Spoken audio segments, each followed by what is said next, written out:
She don't like her eggs all runny. She thinks crossing her legs is funny. She looks down her nose at money. She gets it on like the Easter bunny. She's my baby, I'm her honey. I'm never gonna let her go. He ain't got laid in a month of Sundays. I caught him once and he was sniffing my undies. He ain't too sharp, but he gets things done. Drinks his beer like it's oxygen. But he's my baby and I'm his honey. I'm never gonna let him go. In spite of ourselves, we'll end up sitting on a rainbow. Against all odds, honey, we're the big door prize. We're gonna spike our noses right off of our faces. There won't be nothing but big old hearts dancing in our eyes.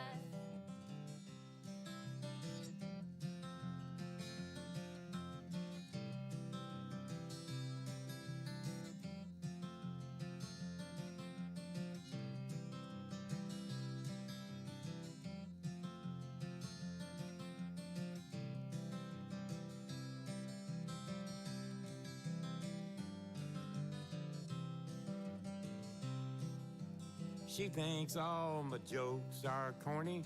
Convict movies make her horny. She likes ketchup on her scrambled eggs. Swears like a sailor when she shaves her legs. She takes a licking and keeps on ticking. I'm never gonna let her go. He's got more balls than a big brass monkey. He's a whacked out weirdo and a love bug junkie. Sly as a fox, crazy as a loon. Payday comes and he's a howling at the moon. But he's my baby, I don't mean maybe. I'm never gonna let him go. In spite of ourselves, we'll end up sitting on a rainbow. Against all odds, honey, we're the big door prize. We're gonna spike our noses right off of our faces. There won't be nothing but big old hearts dancing in our eyes. In spite of ourselves, we'll end up sitting on a rainbow.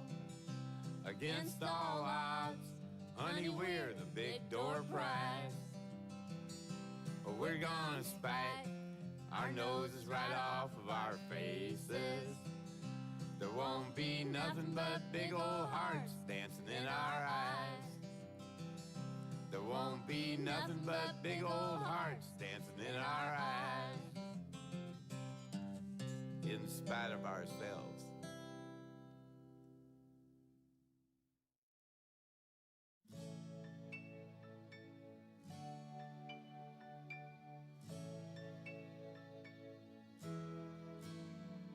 Imagine a world where no music was playing.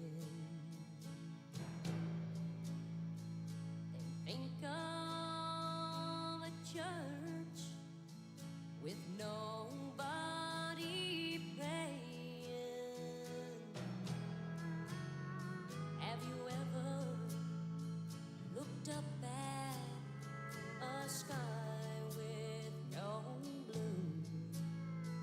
Then you've seen a picture of me without you.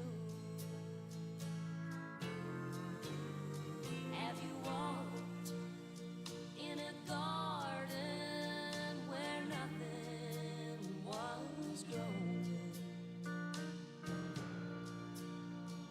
Or stood by a river where nothing was flowing?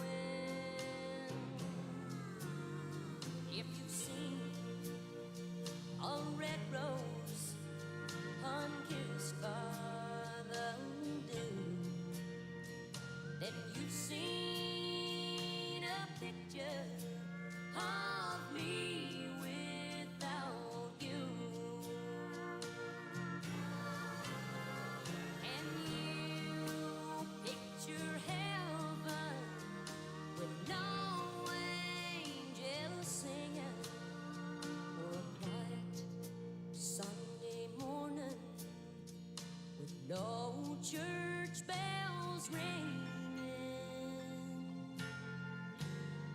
If you've watched as the heart of a child breaks in two, then you've seen a picture of me without you.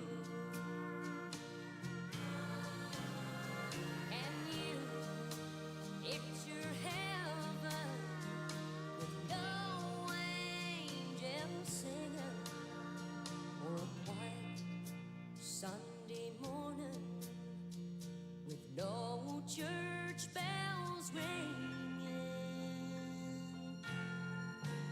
If you've watched as the heart of a child breaks in.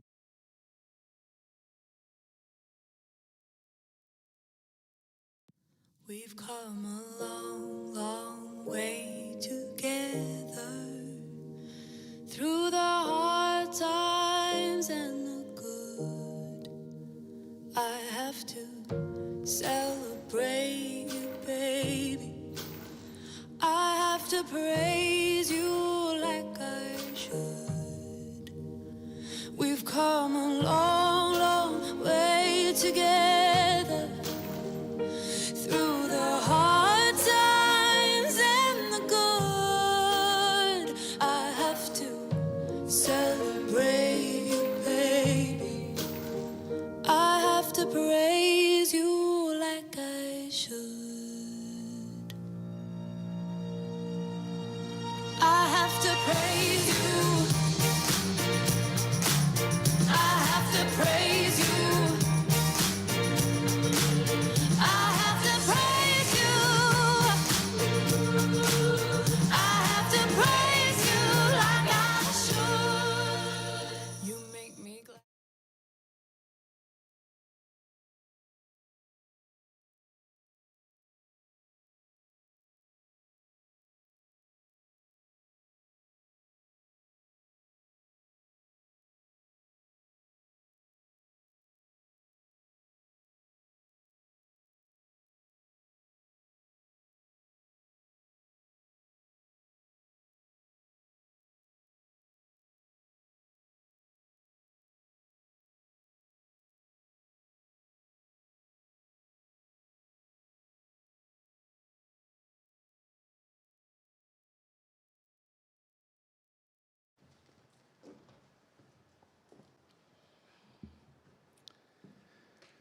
On behalf of Gary, Lexi, Grant, and the girls, we want to extend a warm welcome to all of you. We're so happy you could be here this afternoon. I have to admit there's been enough tears shed for a lifetime. And so this afternoon, this evening, is more about smiles, happiness, and reflection. And we look forward to hearing people's thoughts about Connie, their fond memories. My name is Kelly. And I'm Jocelyn. I'm Connie's cousin. We were cousins, and my sister is Janice. We were favorite cousins with Connie, Colette, and Laurel was older, but she was also a favorite cousin, but we were just cousins. So that's how you know where we fit in. And I married a Christensen girl. So if you know a little bit about Christensen girls, there's a little bit of crazy there. So if you haven't experienced enough of it, like there's more to go around. So once again, yeah, we're just so happy you could be here.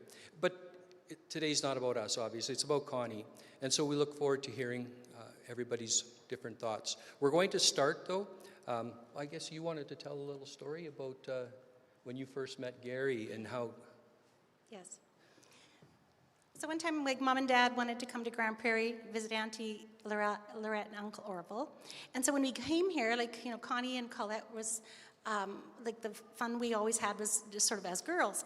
And when we came one weekend, there's this guy here, and it's Gary. And it's like, he was just the funnest, awesomest guy, and we just had we're so happy for Connie that now she has this awesome guy. Anyway, we're all kind of hanging out at their house, at Uncle Orville's, and then Gary's like, we're going to go dancing. Me and Connie, we're going to go dancing. So, like, this dance is in Besançon. I'd never heard of that name before, but he drove us all the way out to Besançon, and all of a sudden, Gary's, okay, Jan, he grabs Jan and they do a dance, and then he grabs me and he dances with me, and then he dances with Connie, and we're like, he's just so loving and wanted to make us feel like we were going to have a good weekend. And that's one thing I love about Gary. He's just so, like, wanted to love us too, and it wasn't weird or anything. It was just, anyway, it was just where we met Gary, and Connie wasn't the jealous type. It wasn't like anyway, okay, that was my story. Yeah, it was about Connie. Connie was willing to share her boyfriend with these other girls, dancing in Besançon. And you don't even have to move to dance in Besançon. You just have to drive down the road past Besançon, and you're shaking and a grooving. Turn the radio up as you drive by Besançon, for sure. Anyway, enough about us. Let's get on to the eulogy. We're going to invite up Pierce Kroll, who's going to deliver the eulogy for us.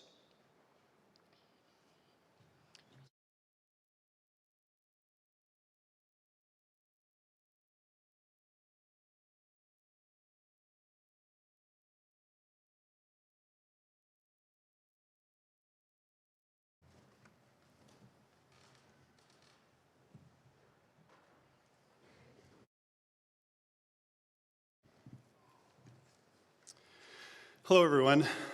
My name is Pierce Kroll, and I have the pleasure of delivering the eulogy for Connie Lynn McGovern.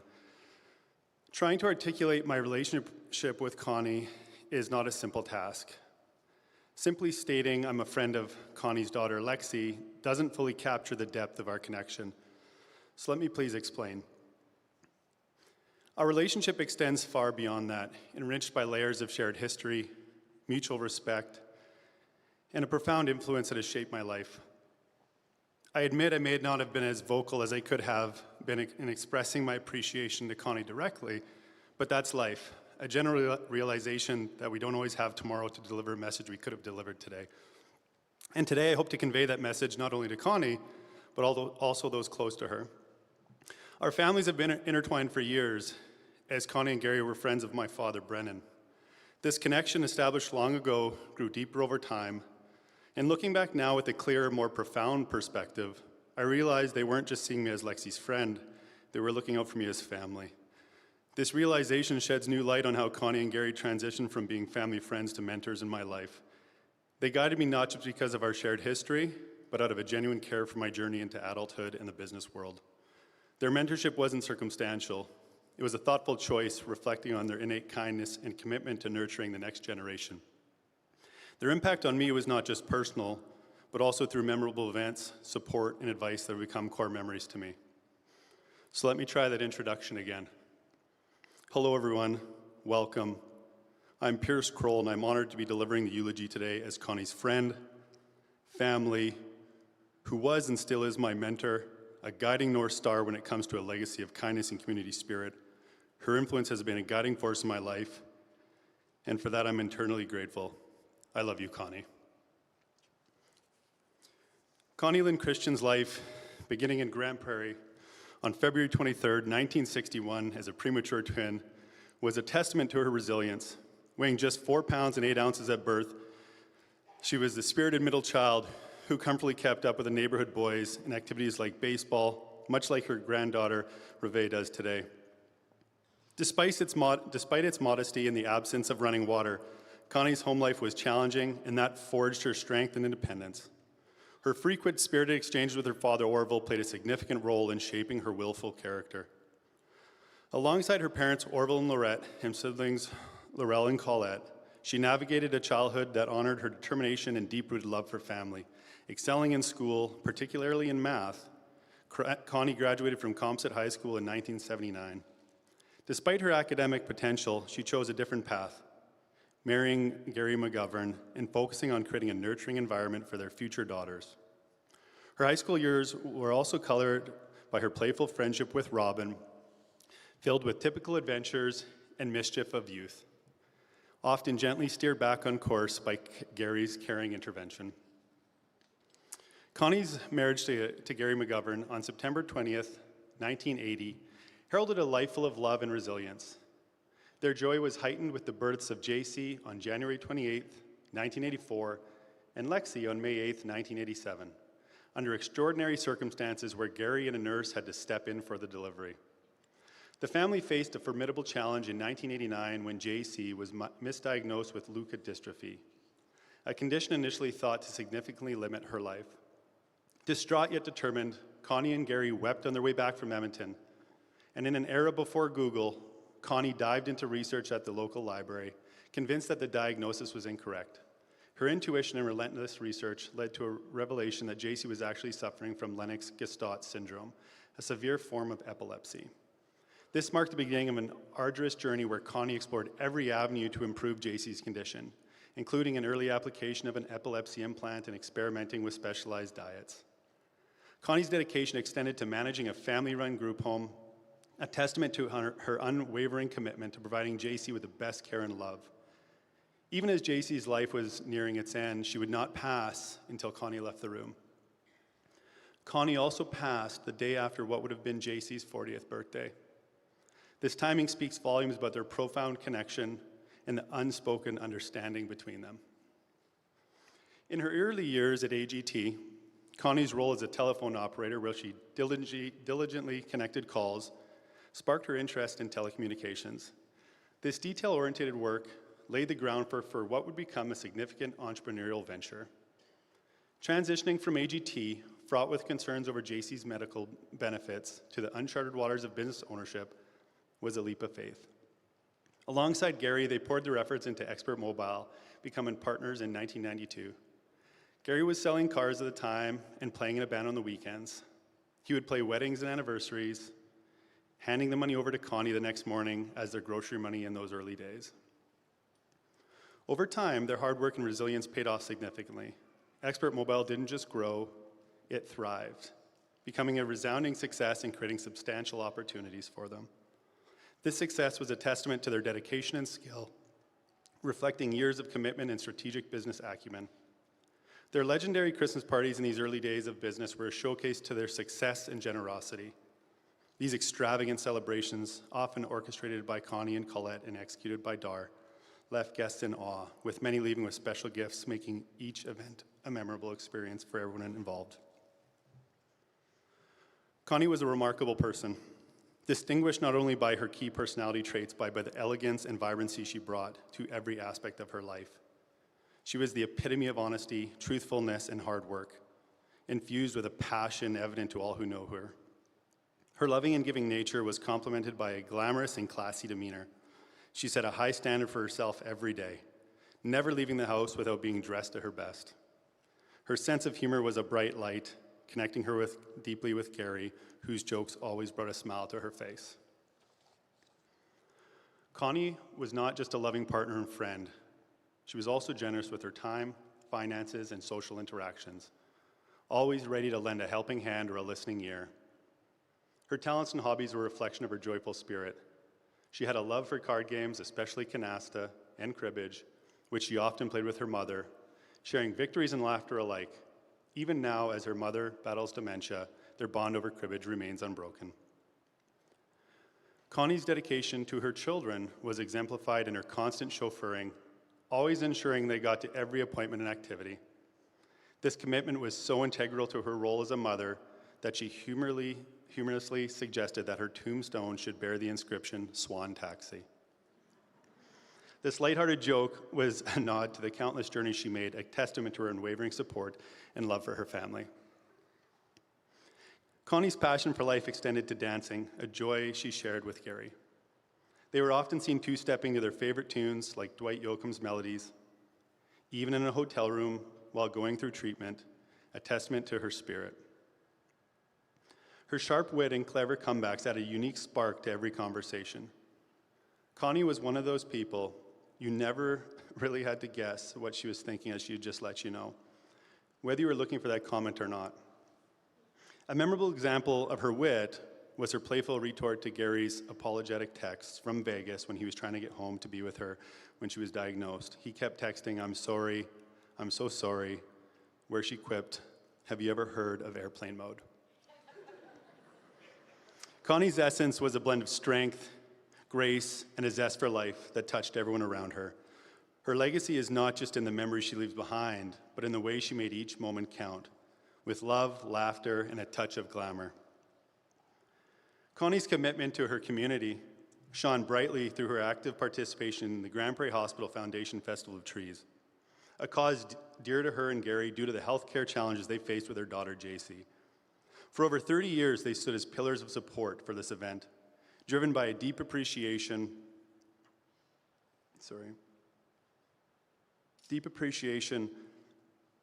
for the healthcare system that has been a crucial part of their lives. Connie's involvement went beyond mere attendance each year. She would generously purchase and donate auction items. Something you may not know is that she would buy upwards of 3 trees from the auction and selflessly gift them to those in need, embodying the true spirit of giving and community support. If you ask Gary how many trees they have purchased over the years, he would say a lot. And at any given moment, it wouldn't be unique for them to have 6 to 7 trees in storage, including today. Her passion for community contribution also extended to the Bud Country Music Festival, or as I'll forever know it, the Expert Mobile Country Music Festival. Together with Gary, Connie helped sponsor this musical extravaganza, which was much more than an event to them. It was the grand gathering of friends, family, and shared joys. Gary and Connie would often gift over 100 plus, I'm sure, VIP tickets and still run out. And described by Gary as the world's largest house party, it perfectly matched their love for music, dancing, and community camaraderie. They were patient with their guests and friends' guests. Connie and Gary would always partake in the events, but never really partake in any beverages or shenanigans. Their gentle supervision was always noticeable. And in the end, they always made sure you were enjoying yourself and found your way back to Randy and Liz's late night chicken wing and snack station. I never witnessed Connie ever losing her cool at these events. She just rolled with it and let everyone be themselves. For this reason, I think that's why it stands as so many of our core memories. And when you look back on some of the best times of your lives, it's directly tied to Connie. The festival also offered Connie and Gary the chance to indulge in their love for camping, enjoy performances from their favorite acts like Travis Tritt and Marty Stewart, among many great artists they admired over their 15 plus years of involvement. If you close your eyes and think back, you can vividly see Connie and Gary dancing near the front of the stage. Thank you for your generosity, Connie and Gary. Connie's legacy in these 2 events is a testament to her generous spirit, her love for life, and her commitment to making a difference in her community. Her actions, whether supporting healthcare through the Festival of Trees or celebrating the culture of Bud Country, were imbued with a sense of purpose and joy. She inspired others to give, to celebrate, and to cherish the community bonds, leaving behind an enduring impact that will continue to resonate with the community for many years to come. So I want to go through where some of this all began. So their first endeavor as a couple, Connie and Gary, was filled with nervous excitement. Gary, eager to take Connie on a date, simply asked for her permission. However, after 2 days of anticipation, he decided to take matters into his own hands. Riding his pedal bike to her house, he knocked on the door, greeted by Lorette.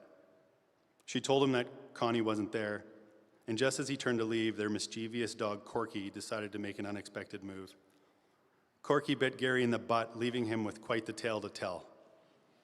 When he returned home and shared the story with his mom, she could hardly believe it. Lorette had her doubts about whether Gary would return after the unusual incident. But little did she know, this marked the beginning of a remarkable journey spanning 49 years. In their early years, Connie and Gary embarked on unforgettable journeys to Sturgeon Lake in their youth. It was a time of carefree fun and friends, where water skiing and tubing were the order of the day. Those were the days before wake surfing, and they reveled in the joy of the water. Their drink of choice, Gary? Pink Panther piss, he said. A playful mix of gin and Lonesome Charlie wine. Connie's lifelong love for the water and camping began during these spirited adventures. The Alamo and Sexsmith and Kelly's Bar in Claremont were frequent hangouts for Connie and Gary. Whether Gary was playing music or they were simply enjoying a night out, these places held a special spot in their hearts, filled with laughter, dancing, and cherished memories. Whenever they could attend events where Gary played music, Connie would bring their daughters, JC and Lexi. Jay would stand and watch, and Lexi danced, making these moments even more special. In the early years of their journey together, Connie and Gary made a significant investment by purchasing a 1968 Detroiter mobile home. This wasn't just a place to live, it was a canvas for their dreams. The significance of this mobile home grew even more profound when JC, their beloved daughter, was born. They celebrated her arrival by adorning the home with even more care and affection, creating a warm and loving environment for their growing family. As life unfolded in 1987, they embarked on a new chapter by purchasing a house in Woolking. However, fate had a twist in store. This house had a defective basement presenting an unexpected challenge.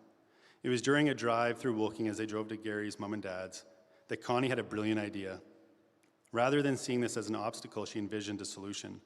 Their decision was a bold one.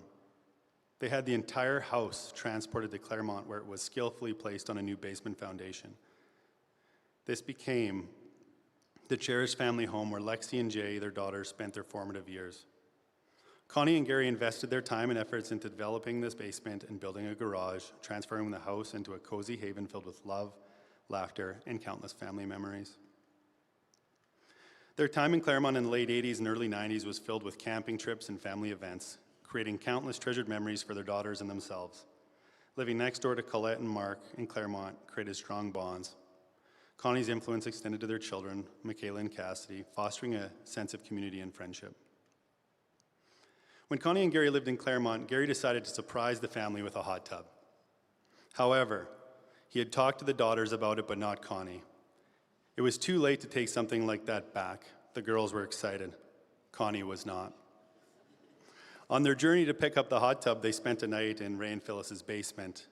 And the next day, they drove through the edge of a tornado that swept through Edmonton, later labeled Black Friday by Edmontonians. Connie scolded Gary for making such a significant financial decision without her input. But it turned out to be one of the best investments they ever made. The hot tub brought immersed joy to the kids, and they used it all year round, both winter and summer. Importantly, though, it was the last purchase Gary ever made without consulting Connie, a testament to the deep partnership they shared in their marriage. In the year 2000, another exciting chapter unfolded in Connie and Gary's housing journey. They decided to move to their current home, a charming farmhouse that needed to be moved again, located just outside of town. This wasn't your ordinary move, it was an extraordinary move. The farmhouse was a substantial structure measuring an impressive 36 feet wide and 93 feet in length. What made this move truly remarkable was that they transported the entire house in one piece, a logistical feat that showcased their determination and resourcefulness. As they embarked on this grand adventure, the journey was not without its challenges. Along the way, they encountered a single power pole, resulting in a minor hiccup. Fortunately, it only required fixing small brick in the eaves, a testament to their ability to adapt and to overcome the obstacles. This house became the backdrop for countless family moments, gatherings with friends, and the nurturing of their deep connection to each other and the community. Connie's eye for design and Gary's unwavering support breathed life into this house, making it not just a house, but a cherished forever home. Each room, each corner, and each nook of the house bore witness to the love, dedication, and adventure that Connie and Gary shared throughout their journey together. Connie loved her house and loved it clean. She was an amazing wife, and Gary couldn't emphasize that enough. The couple shared a passion for classic cars. Their first car together was a 1966 GT350 Shelby Mustang, setting the tone for a collection of beloved automobiles. The 1956 Thunderbird convertible, white with red interior, held a special place in Connie's heart. It was the exact same as the car Suzanne Summers drove in American Graffiti. It was a symbol of timeless elegance that mirrored her own style. Connie was not just an amazing wife, but also a talented cook. She believed that family meals were the glue that held them together. They rarely ate out because Connie enjoyed cooking so much. When the girls were younger, once every 2 weeks, the girls would choose a restaurant for a special outing, with Jay favoring McDonald's and Lexi loving Moxie's. To Connie, these shared meals were a time for the family to come together over a healthy and delicious meal. She took pride in cooking, and you saw it through their meals with friends every Sunday. You see it hardwired in Lexi and Grant today. Then in 2009, they bought a house in Vegas.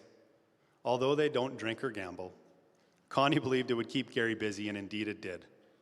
They spent years fixing it up and renovating the entire house. Connie took immense pride in showing off the before and after transformation. The house had quirky elements like monkeys painted on the walls or naked Egyptians, and the laundry room resembled a jungle. And Gary had his hands full on the roof battling pigeons, leading to rumors that their house had the most pigeon deterrent spikes. The fight with the birds drove Connie crazy, but the house became a symbol of their life together. It was truly a transformation from where it started and a labor of love, which seems to be a theme in this relationship. Their love for adventure and the great outdoors began at a young age. When Connie and Gary were just 19 or 20 years old, they embarked on their very first trip to beautiful British Columbia. With a trusty truck camper in tow, they set out to explore the breathtaking landscapes that this province had to offer. Little did they know that this journey would set the stage for a cherished tradition that would span decades. Year after year, they returned to British Columbia, making it a routine that became an integral part of their lives. These trips were not just vacations, they were journeys filled with wonder, exploration, and a deep appreciation for the natural beauty that surrounded them. In 2006, a significant milestone marked their journey. They acquired their first condo in Sicamous, a place that would become a beloved retreat for the next 10 glorious years. This condo wasn't just a piece of property, it was a sanctuary, a haven of relaxation and joy. Their family thrived in this picturesque setting. Val and Dwayne, dear friends who also had a place nearby, added to the sense of community and togetherness. Connie took immense pleasure in navigating the serene lakes of British Columbia, going up and down the water and paying visits to friends. These lakeside adventures created lasting bonds with friends and neighbors who shared their love for this idyllic location. Their summers were defined by the warm sun, sparkling water, and the laughter of family and friends. It was a time of making memories where every sunset painted the sky with vibrant colors, and every day brought new opportunities for exploration and connection. British Columbia, with its stunning landscapes and the cherished condo in Sicamous, became a backdrop for a decade of beautiful moments and unforgettable experiences. And these trips were a testament to Connie and Gary's love for the water, adventure, and the bonds of friendship and family they held dear. After JC passed, Connie didn't want to go back to Sicamous, so they started looking in Penticton and Kelowna, and Connie absolutely loved Kalmalka Lake, which was near Vernon. However, you could never really get on that lake as there was no camping nearby.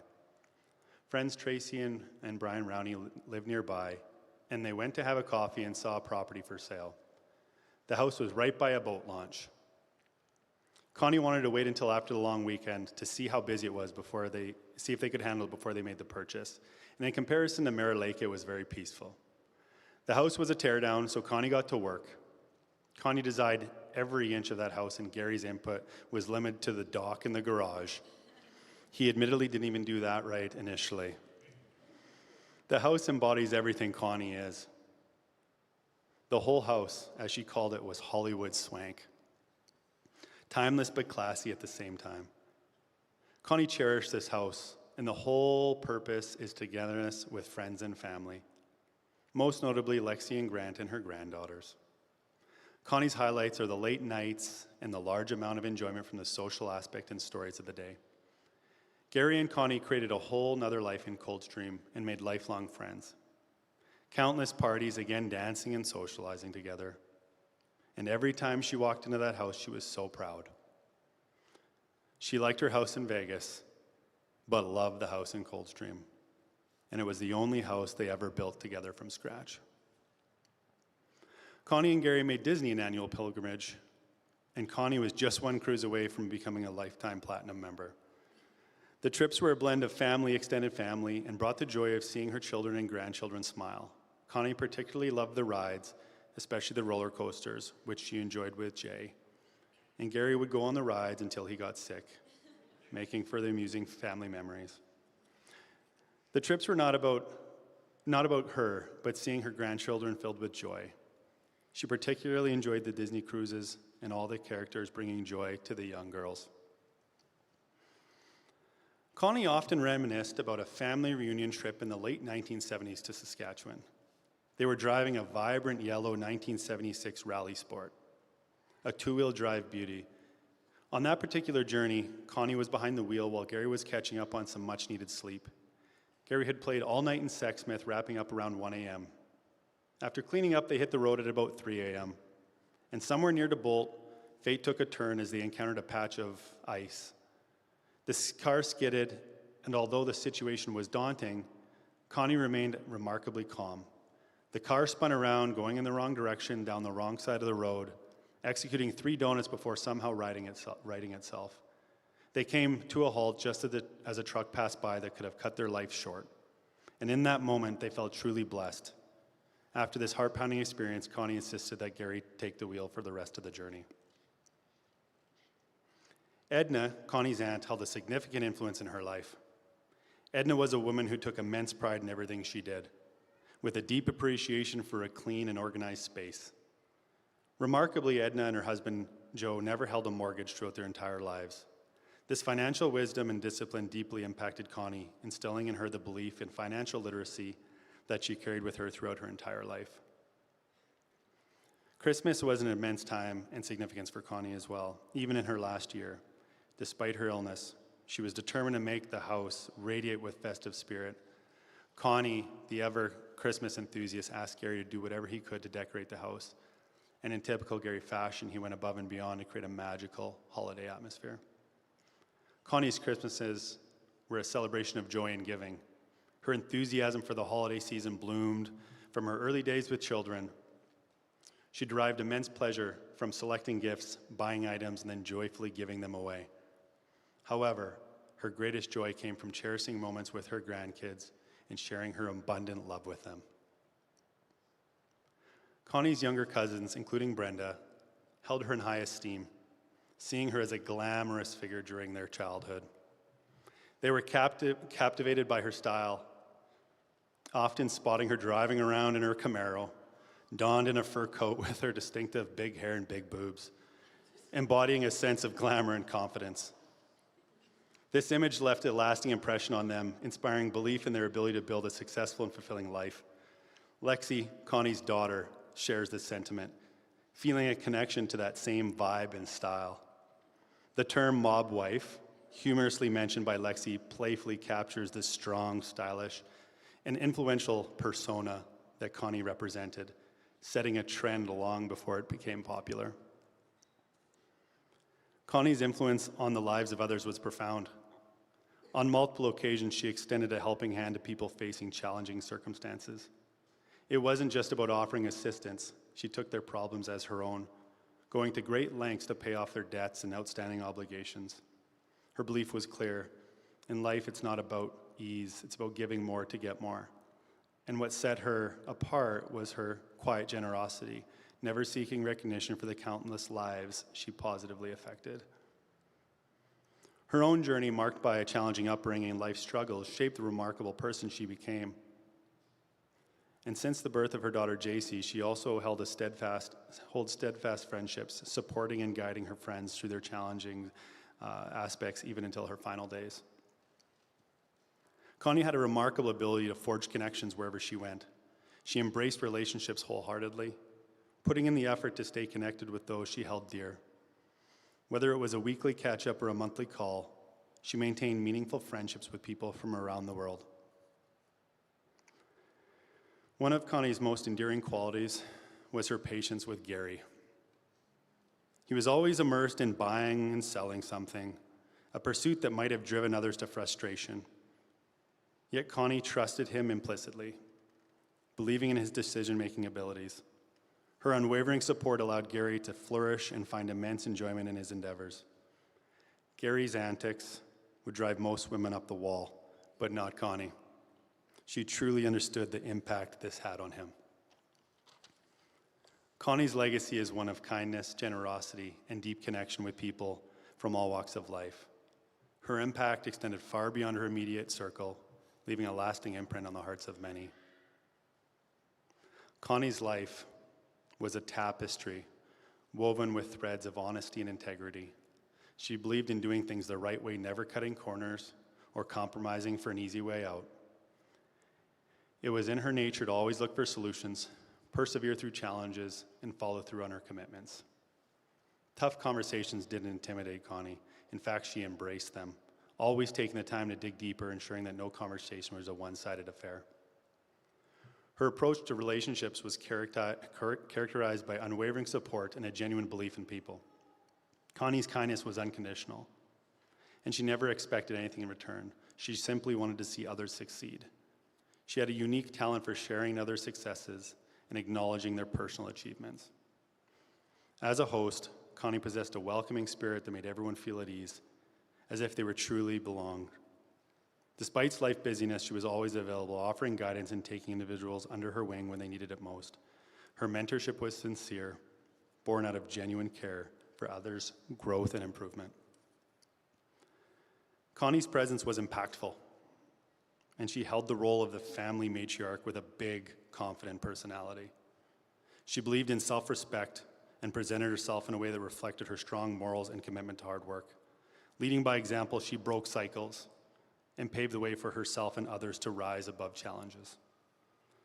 Her passion and drive were evident in everything she pursued, coupled with remarkable intelligence and an ability to express her opinions while remaining compassionate towards differing viewpoints. Connie's love for her family was boundless, and her social, outgoing nature made her a loyal friend who never gave up on people. In addition to her family and friends, Connie had a deep affection for her dogs and the uncanny ability to make friends everywhere she went. Her presence was truly a gift. She was always present in the moment, ensuring that those around her felt heard. Connie's fun-loving spirit shone through as she facilitated joy and reveled in life's little pleasures. Her genuineness was a hallmark. You always knew where you stood, and her opinions were always honest. She had a knack for innovation, often thinking outside the box and generating ideas that would lead to a future success. She extended a hand of friendship to strangers. Engaging in conversation with everyone and her ability to make friends everywhere was a testament to her open heart. Connie's love for her grandkids was immeasurable, and she had quick wit, delighting those around her with her good one-liners and infectious laughter. Her generosity knew no bounds, and she simply made a lasting impact on many lives, with her reach extending far and wide. Connie was sentimental, always remembering milestones and achievements.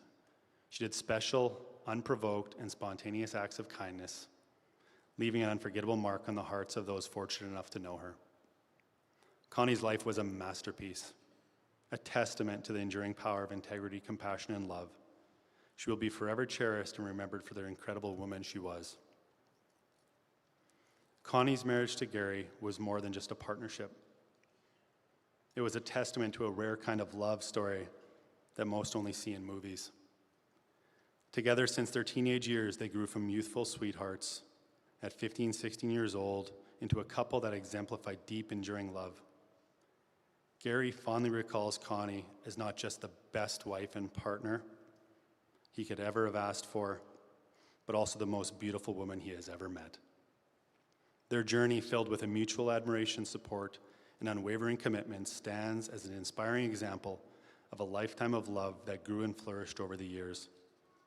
Their story beautifully illustrates how a bond nurtured from a young age can blossom into a profound and lasting connection. As we come to the close of this celebration of Connie's life, I find myself grappling with the reality of her passing on January 29th, 2024, just 3 short months after her diagnosis.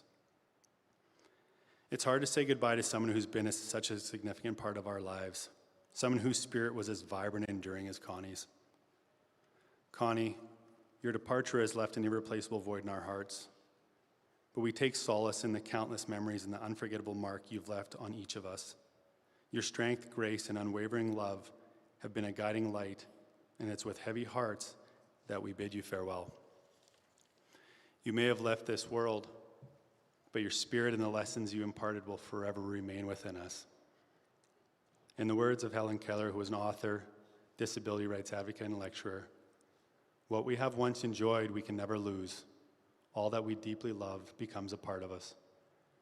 Connie, you are now and will always be a part of us, woven into the tapestry of our lives with threads of love, courage, and unforgettable memories.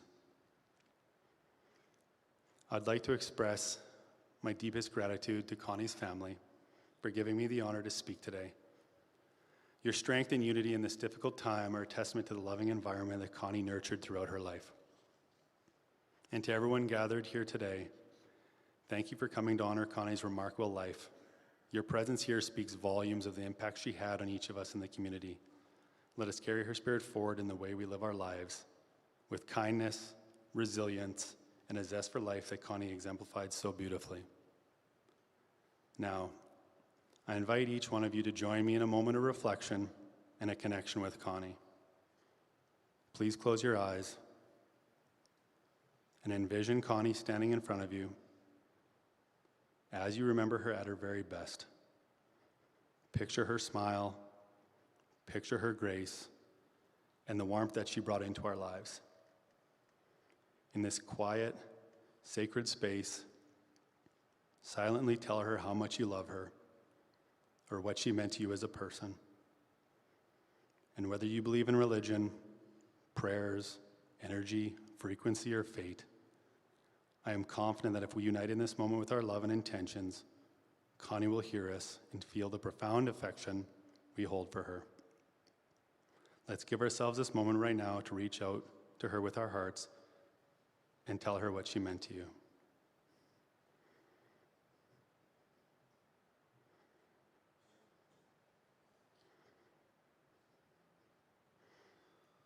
Thank you. This shared silence, filled with our collective love and memories, is a powerful tribute to the incredible person Connie was and will always be in our hearts. And there is no doubt in my mind that Connie heard the hundreds of I love yous right now. So as we part ways today, let us remember Connie not with sorrow, but with the joy and love she shared so generously. In her memory, let us cherish each day, love deeply, laugh heartily, support each other, and at a minimum, dress as glamorous as possible every single day, just as she would have wanted. Farewell, Connie. You'll be dearly missed, but never forgotten. We love you.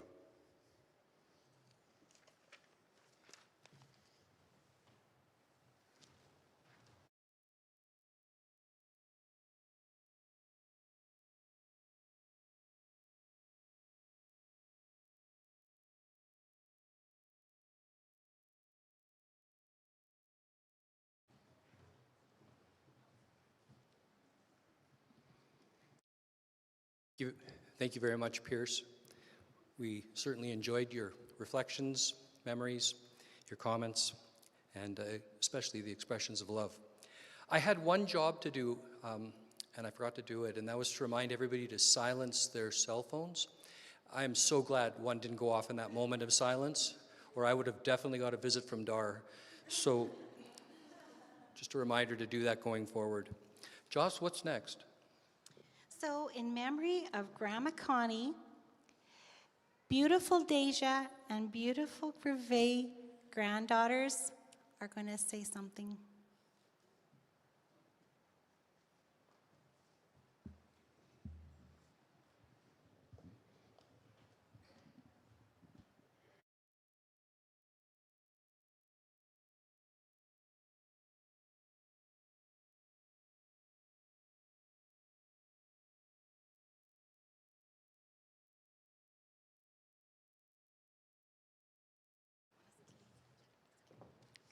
Hi, my name is Reve. Today we will be talking about a very important person, my Grandma Connie.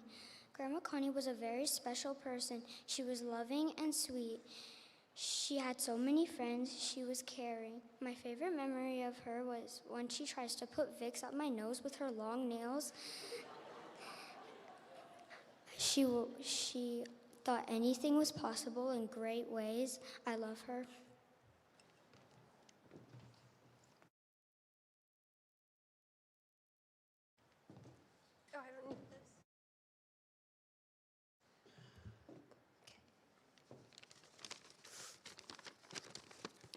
Hi everyone, my name is Deja. I'm the oldest of Grandma Connie's 3 granddaughters, and I am so honored to be up here today to talk about my memories and relationships I made with her throughout our time together. We are all gathered here today to celebrate the life of Connie McGovern. I also just want to say a big thank you to everyone who helped set up everything in order to make this happen. It's very much appreciated. And I want to start off with one of my favorite memories. One of my favorite memories with my Grandma Connie is when she would come pick me and my sisters up from school almost every day, and she wore one of her most expensive fur coats, adorned with her big diamond rings and big hair. We loved when she did that. All my friends were like, "Your grandma is so cool." And I'm like, "I know, right?" I love when she did that. I am over the moon grateful for having her in my life the way she was, and the relationship I had with her was amazing. I'm so grateful for all that she provided for us. It's amazing how much she cared. Grandma Connie was my ultimate gossip buddy. I knew everything about everyone because of her. She gave the best advice. One time she told me to have good long-lasting friends, you gotta be a good friend. And I mean, she has a lot of friends, so probably listen to her. Okay, she was also very truthful. We could always count on her to be there for us whenever we needed her. My Grandma Connie lived a wonderful, happy life. She made an impact on the world around her, spreading warmth and kindness. I'm sure we all have fond memories of her beaming smile and loving heart. There was no limit to her generosity. I love you, Grandma, with all my heart. Thank you.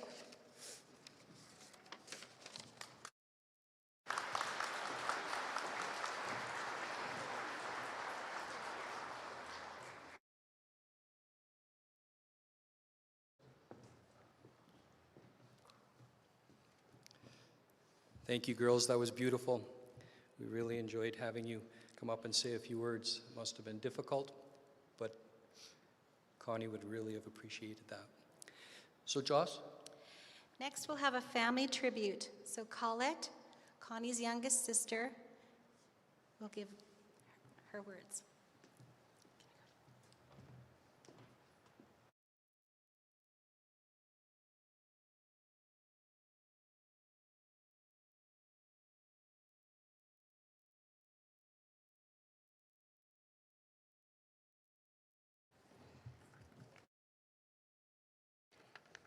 Good afternoon, everyone.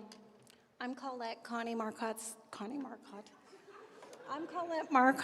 McGovern's little sister. You're probably going to hear a theme today.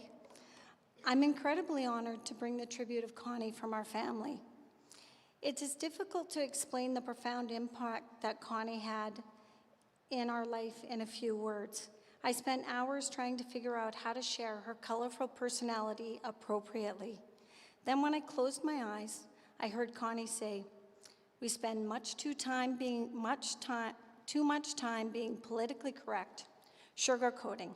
I just stand up and I tell it how it is, and if you don't like it, sucks to be you." So here it goes.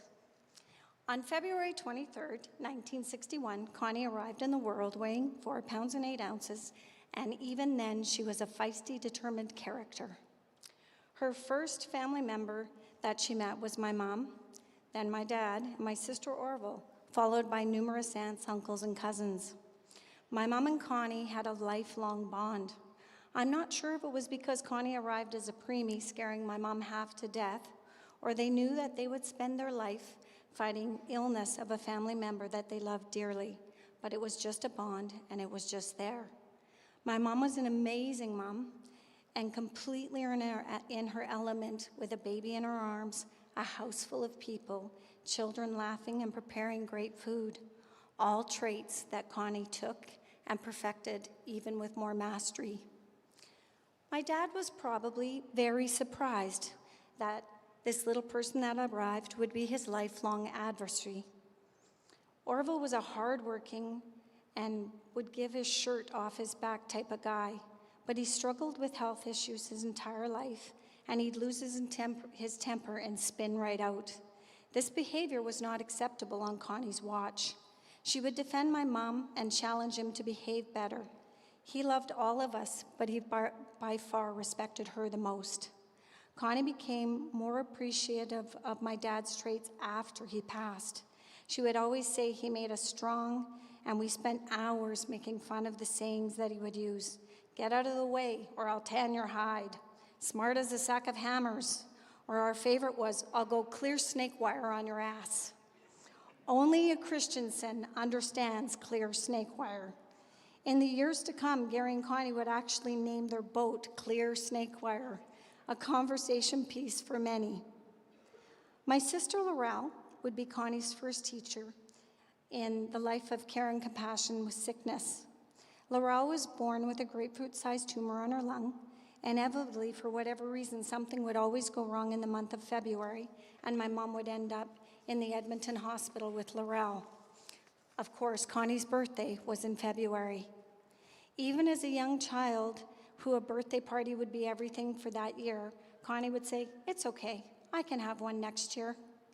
In our young life, if anybody picked on Laurel, Connie would make them pay. I arrived on the scene a bit later in life. Connie was already in school.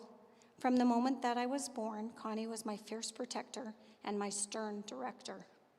In my teenage years, and when I was first having my children, we were inseparable.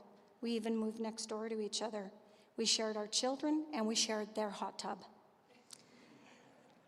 Ladies of the family, I am the first prototype, and as you can see by Lexi, her work just kept getting better and better. Connie had fashion sense. I'm not sure if she was born with it or she had secret meetings with Auntie Edna, but Connie was instrumental in classing up our family. Connie sported some of the most beautiful hair Grand Prairie has ever seen. It did not start out that way. In the early years, it was a nightly process that Laurel and I got to share because we all stayed in the same bedroom. She would wet her hair down, pull those curly bangs down, and actually scotch tape across the front of her forehead. And then she would put a toque on, and she would sleep like that. Just so you know, she never got straight bangs, but the dedication and commitment to figuring out how she was going to make this hair the best thing it could be became the statement of her whole life. In 1975, a young man rode his 10-speed to our house. As you know, he was a determined young man. Even after the family dog attack, he did not waver from seeking the attention of one amazing girl. Who knew that day my sister would be setting a date with her soulmate and co-pilot for life? They would build a family empire, an unbreakable circle of love, amazing homes with doors open to everyone, and a family with many extensions and an incredible life. Gary was her everything, and together they built a wonderful world built with kindness and strength. I think Val McGovern described Gary and Connie best when she said, "I witnessed the deep connection and understanding that existed between the two of them. They worked seamlessly, danced beautifully, and cherished each other with every glance and every word." Gary's love and admiration for Connie was evident with every gesture and every expression. As the years went by, Connie and Gary were blessed with JC and Lexi. Connie's face would light up with pure joy whenever she talked about her girls. Although Connie's love for her girls knew no boundaries, there were expectations. Expectations to be kind, expectations to be respectful, to present yourself with dignity, to be there, and to love your family no matter what. When raising her girls, she developed relationships with all the nieces, nephews, cousins, and beyond, giving the girls strong family bonds and imparting her wisdom on the group. Only Auntie Connie could give the lessons of, you don't need a tattoo, you have a designer body, and the model is perfect just the way it is. When eating at a restaurant, if you were taking too long to look at a menu, she would say, 3, 2, 1, slam the menu shut. She'd say, you're eating the last meal that you've seen, and it's not the food, it's the company that's important. Ladies, if your lashes, lips, or tits walk into a room before you do, they're too big. To make it in our family, she kept it simple. The advice to the males, don't be an ass, you already have one. To the females in our family, never let your value be questioned. And to everyone, kindness never killed anyone. A lesson that cannot be more true than her saying today, life is not fair. A fair is where you go to pin a ribbon on a pig. Connie's authenticity and honesty were qualities that were admired by many. She always spoke her mind and stood by her words. There was no pretense or hiding or facades. She taught us the importance of saying what you mean and mean what you say.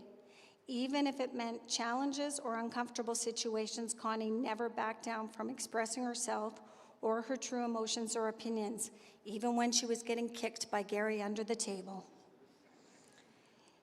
In 2010, Connie got another blessing when she gained her one and only son. She often joked she hit the jackpot when Lexi married Grant. She would playfully claim that she would keep Grant if she had to choose. But then she would discuss suppers at Lexi's and Grant's and their skill as a couple of preparing incredible meals. She loved you immensely.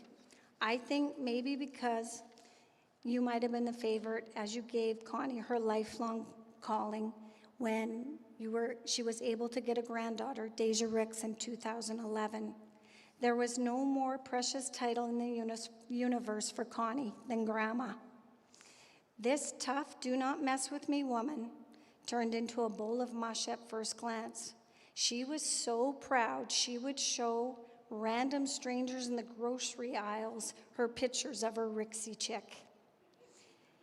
In 2014, Connie's life would be changed forever with the loss of their beautiful daughter, JC.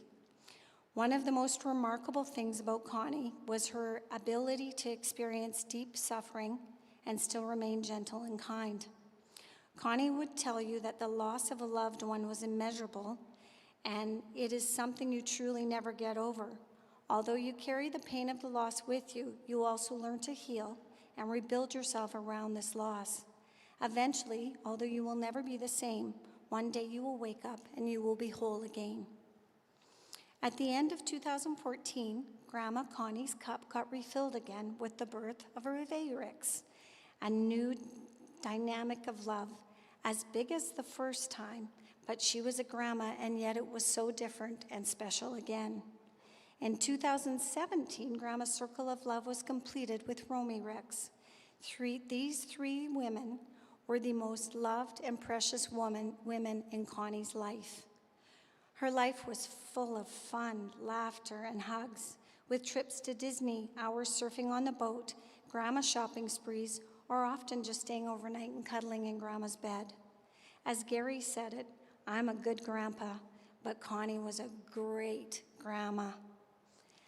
After Connie's tumor was diagnosed in October, we spent hours talking like in the previous years. All Connie wanted was for people to be kind, to love one another, to wholly indulge in the sweetness of life, to eat the cake, and to buy the Louis Vuitton. Our loss is immeasurable, but so is the love that she leaves behind.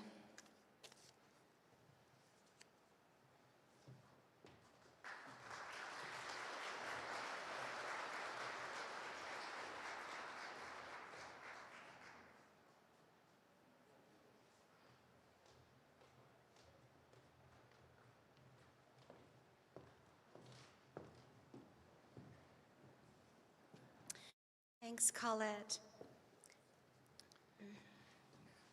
Perhaps we didn't warn you that not everything was going to be family rated today. But that happens when the Christians and girls get talking sometimes. Next, we're going to invite up Liz Smashnook and Phyllis Latimer, Remembering an Amazing Friend.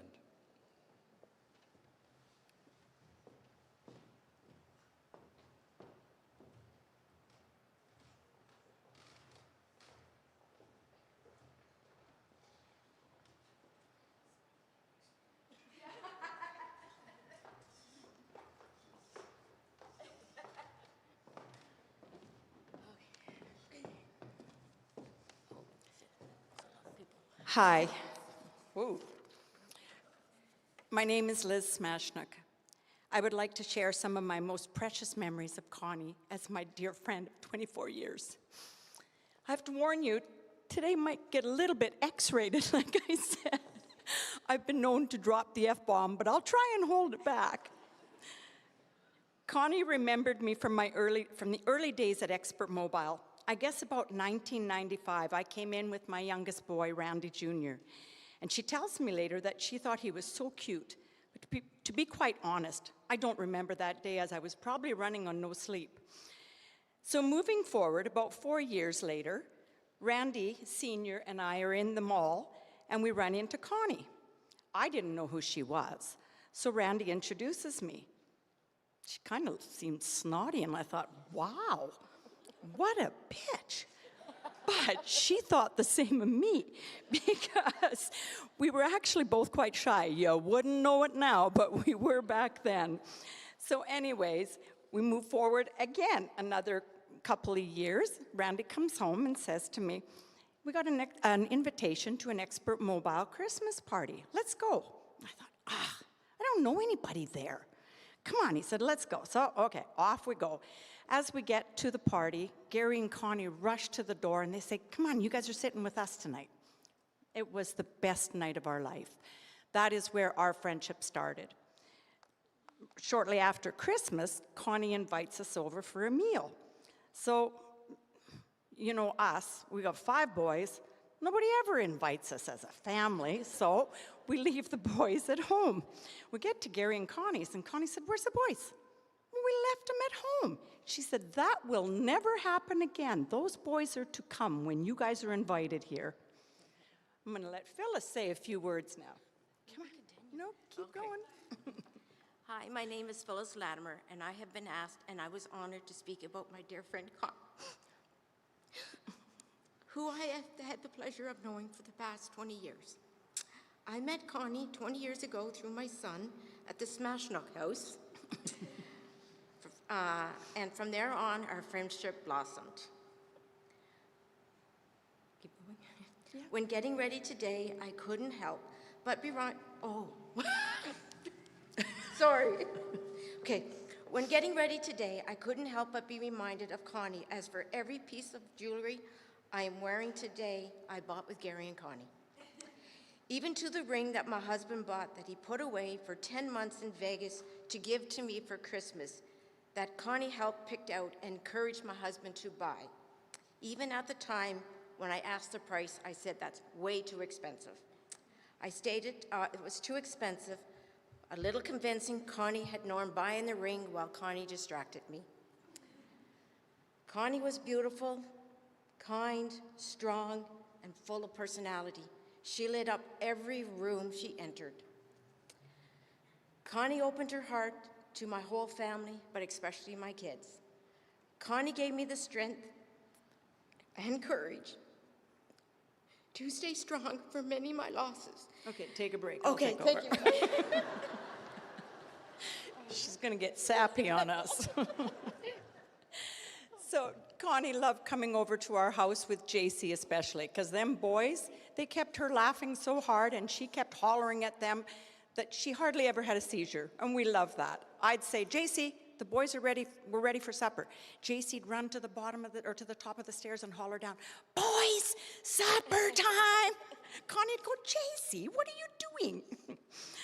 Those were some very, very happy memories. From then on, we spent most of our time together, sledding, attending fundraisers, eating meals together, which we did that a lot, going on trips.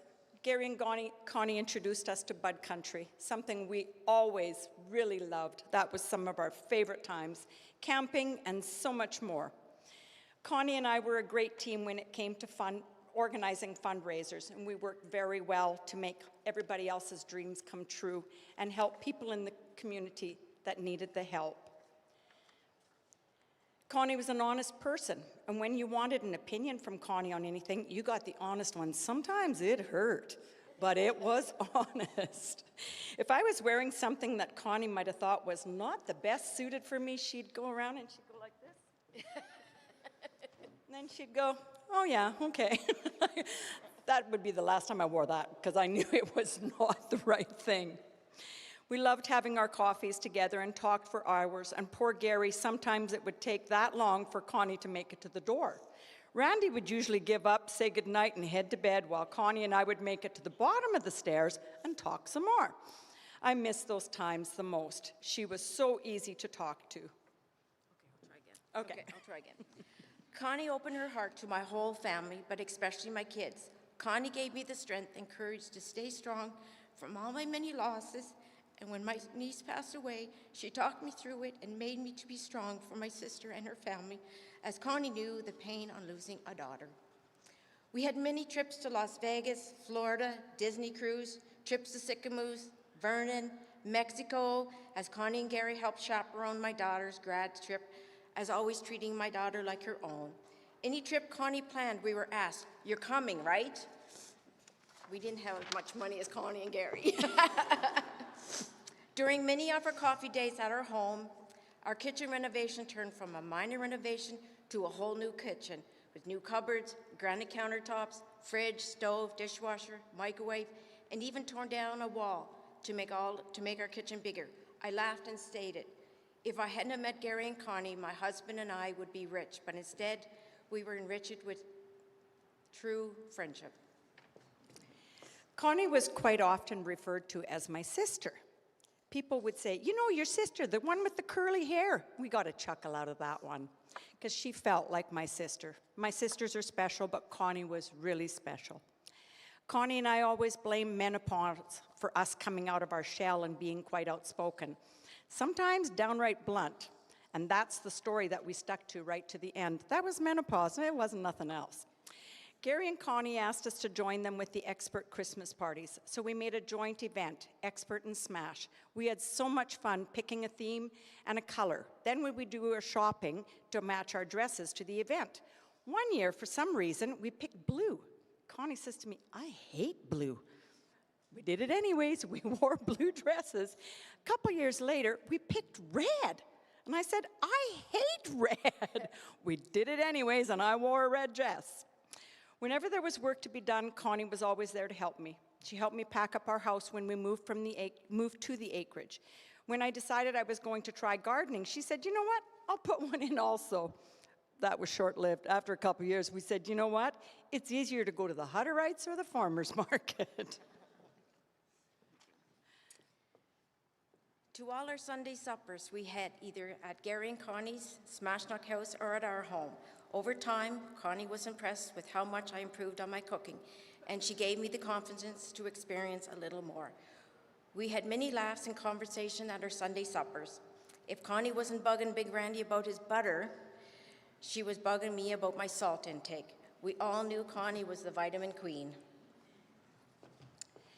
When my brother-in-law passed away, we had gone to Vernon to visit Gary and Connie. Our visit was cut short, but she still managed to make us a turkey supper before we had to get back on the plane and flew back to Calgary. My brother-in-law ended up passing away, and I still had a return flight from Vernon to Grand Prairie that I wasn't going to use. So Connie phoned me and said, "Get me on that flight. I'll come home and help you." So I phoned in and I said, "My sister." So that's the way she came home, as my sister. She come home from Vernon to help me with all the preparations as everything was at our house. She was always there for me. Connie was diagnosed with a brain tumor on October 29th, 2023 at the Grand Prairie Regional Hospital. She took the news with grace and determination to fight and do whatever, stating to me, if I need to relearn to walk, talk, or whatever, I will do it. As well, Connie was also in disbelief that our new hospital emergency department didn't have any pillows, stating, "I must make Liz get on this and donate pillows to this hospital," always thinking of bettering our community. And that was one of our last talks in Edmonton. She said, "Don't forget, you got to get some pillows." Yeah. Connie was then transferred to the U of A hospital, and surgery was performed on November 2nd, 2023, where family and friends prayed for a quick recovery. After surgery, Connie was in the ICU. When she woke up, Gary asked her, "Do you know who I am?" And Connie said, "Yes, Gary," with her rolled eyes expression. Connie was eventually moved to a medical floor, and while being moved, she noticed another patient who had a black eye and a bandage around her head. And with Connie's quick wits, same surgeon, and laughed. Keep going. When Connie and I decided to start our family suppers, I'll elaborate on that a little bit, it was to try and keep our families together. We had a lot of great times and some excellent meals and some just okay meals, but lots of laughs and great memories. One of our first meals with Norm and Phyllis wanted to bring dessert. So we said, okay. Guess what? She brought a bottom cake. We sat her down and said, that won't do. So Phyllis said, well, hence, I don't bake. So we made her the salad queen. But we sat her down and said, and no bagged crap either. We had lots of laughs about that. Our Sunday group was Gary and Connie, Randy and Liz, Norm and Phyllis, and Carol and Danny. And from there, all our loved ones were welcomed, and we continued this for many years. COVID kind of put a stop to that for a while. Randy and I and Gary and Connie kept it up with some families still coming out to eat and laugh. Of course, there was always lots of food, because God forbid should we run out, being Randy and Connie. When the twins were born, she was so happy for me that I finally got some girls to spoil alongside her girls. I never had anybody to buy for, so the Rixie chicks usually got spoiled. Connie and Gary came to Edmonton to spend time with us and the twins, and Greg and Alicia were at one hospital, and Bella and Connie and I got our cuddles with Ava at the... Greg and Alicia were at one hospital with Bella, because the twins got separated. Connie and I got our cuddles with Ava at another hospital. It was precious. Then when Grady was born, she was right there beside me again with so much happiness for me.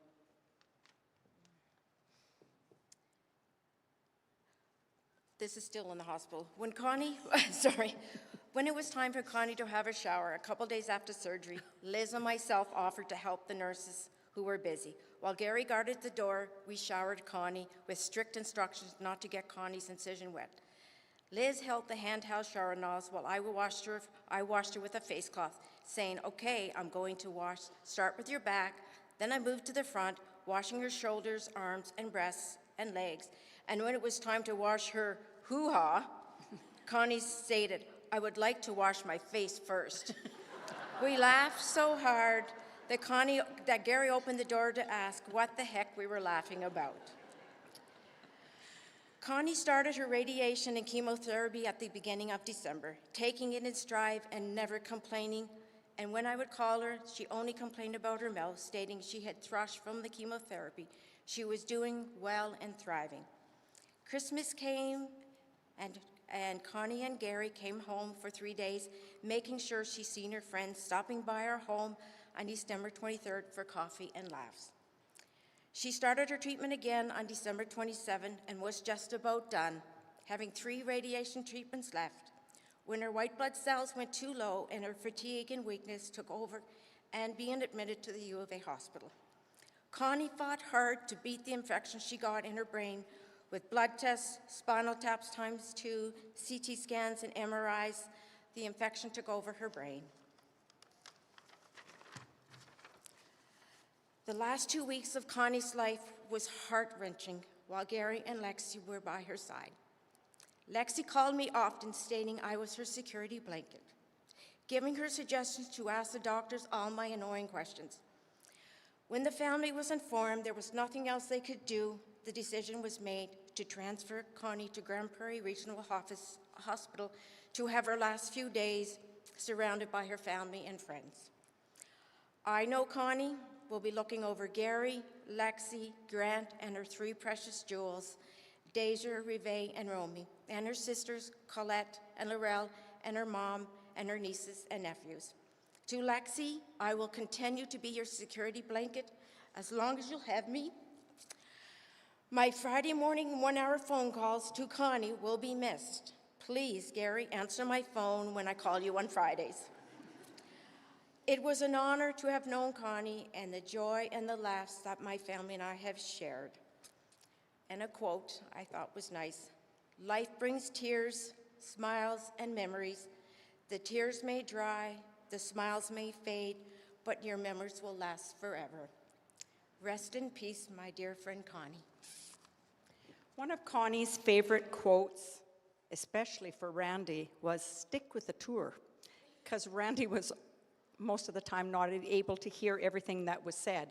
So she would just tell him, stick with the tour. We spent countless hours talking about life, good and bad. And in the end, Connie always said, it's what you make of it. And she is so right. I will miss Connie so much. But I see her and her beautiful granddaughters, and I see the love she showed them. Her life was her family, and she loved them dearly. I could talk for hours about our time spent together. Connie, Randy, and I will miss you so much, but we will see you again. I love you.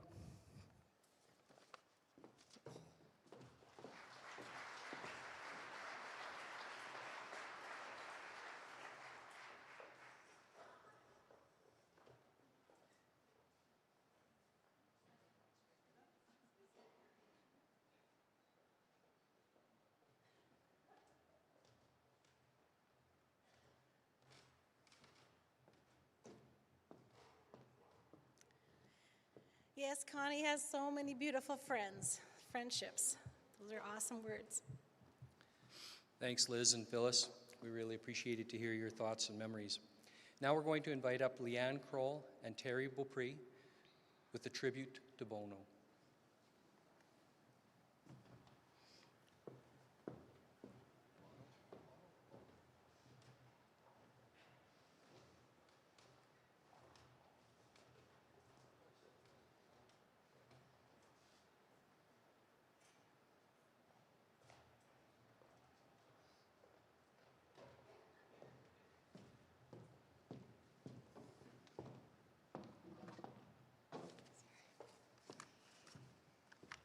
Hello, everyone. My name is Leanne Kroll, and I want to express my profound gratitude for the opportunity to speak about our beloved Bono today, representing a circle of Lexi's nearest and dearest friends. My connection with Connie extends through my entire journey of my adult life, a friendship that has been constant since my late teenage years. Our paths crossed in grade 11, a fortunate moment when Lexi transferred to St. Joe's. This bond only deepened with time, particularly when Connie and Gary generously offered me my first significant opportunity at Expert Mobile after high school. Their kindness and mentorship during those formative years have profoundly shaped my life and career. And I'm Terry Beaupre, and my connection with this incredible family started in grade 10 at PWA, where I first met Lex. We quickly became inseparable friends, and proving that opposites do attract. Coming from a small town in Grovedale, my world was vastly different.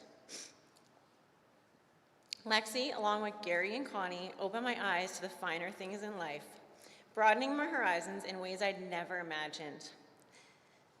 Their warmth and generosity didn't just enrich my experiences, they left a lasting impression on my world. Reflecting on our times together, one can't help but recall the last occasion Terry and I stood up to give a speech, which was at Grant and Lexi's wedding. It's a story that often brings a smile to our faces. Terry, understandably nervous about her speech, thought a little liquid courage might help ease her jitters. As the day unfolded, her early start with a few drinks transformed into a bit more than intended.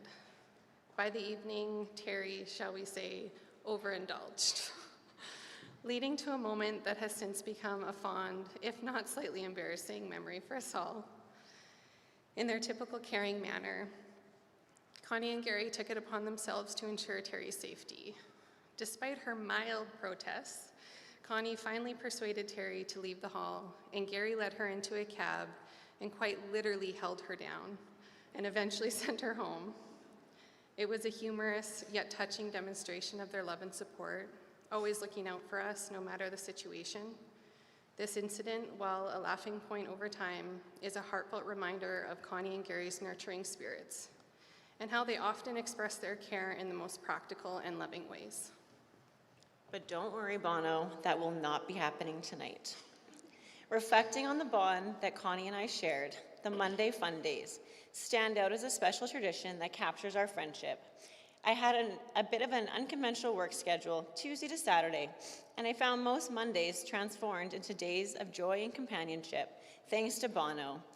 These weren't just ordinary days off. They were filled with adventure, with shopping, coffee dates, running errands, and sometimes lunch with Lex and Leanne. Connie was always the instigator. She'd pick me up for what turned into hours of laughter, conversations, and always experiences. She even let me take the Corvette for a rip. These Monday fun days I shared with Connie were a series of just simple days looking back, but meant the world to me. Later on, I continued to fully immerse myself in the McGovern world. At one point, I even lived with Connie's sister, Colette, and her family, Mark, Michaela, Cassidy, and I also often referred to myself as the hot nanny, that I rolled around in Colette's Escalade. This brings us to the origins of Connie's beloved nickname, Bono, which takes us back to a memorable Bud Country event, possibly around 2003. This was the very first Bud Country that Terry had the pleasure of attending with Lexi, a time filled with excitement, music, and forging of unforgettable memories. It was during the festival that Connie allowed Terry and Lexi to indulge in a few drinks, despite their young age. She even managed to sneak them into the beer gardens, a memorable act that speaks volumes about her playful and caring nature. Connie was always about creating experiences, about making every moment count, and this was no exception. The exact moment that Connie was christened Bono is a bit hazy, lost in the laughter and joy of those times. But what remains crystal clear is the affection and fondness behind the nickname. Over 20 years later, we still use it, a testament to the enduring impact of the day and the special place that Connie holds in our hearts. The nickname Bono has become more than just a term of endearment. It's a symbol of the many joyous times shared with Connie.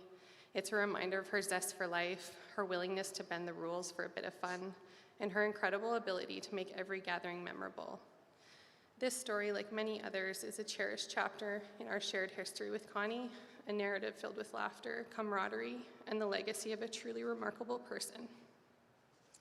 Bud Country, which started as a simple outing for Lex and I in 2003, quickly evolved into an anticipated annual event, expanding into dozens of Lexi's friends over the years. It became more than just a music festival. It was a tradition, a gathering that everyone looked forward to, marked with weeks of planning and excitement. In the early years, Lexi and I had what we fondly referred to as the little passport books. They were filled with signatures from many incredible artists that we got to meet. These books became cherished keepsakes, brimming with autographs and memories. As time went on, Bud Country turned into a creation of core memories, not only for Lexi and I, but our ever-growing circle of friends each year.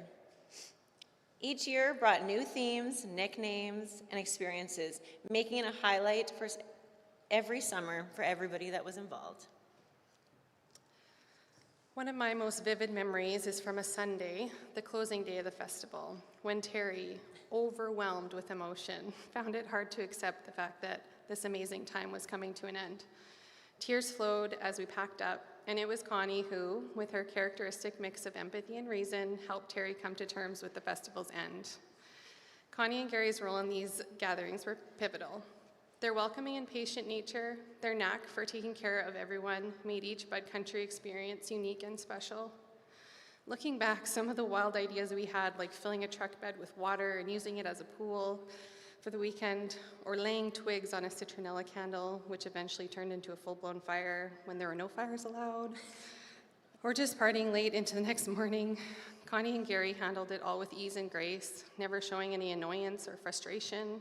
They were more than just hosts. They were the heart of these events, ensuring that everyone was safe, fed, and having a great time. We can't overlook the wonderful people we met through Connie and Gary at Bud Country, the moms and dads of the festival who put up with our shenanigans and made sure we'd stayed safe and out of jail for some of us. Thank you, Norm. Not for me, for my husband. With them and the Smashnecks around, the girl was always going, adding to the sense of community and festivity.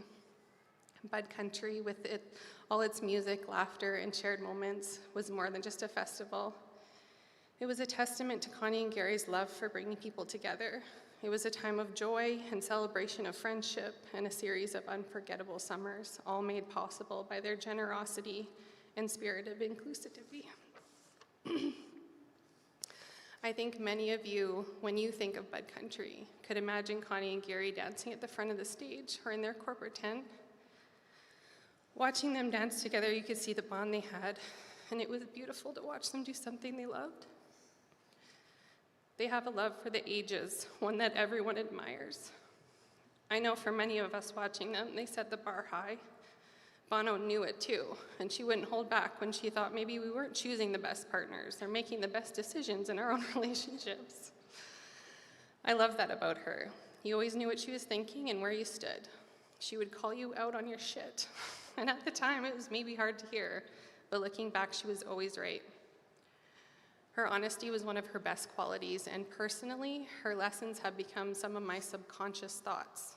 When I'm putting on my shoes, I can hear her telling me, don't step on the backs of them, put them on properly. Or the odd time I'm wearing a dress, I can hear her telling me to wear shorts underneath because we don't want to flash anyone. When I was younger. Are you sure?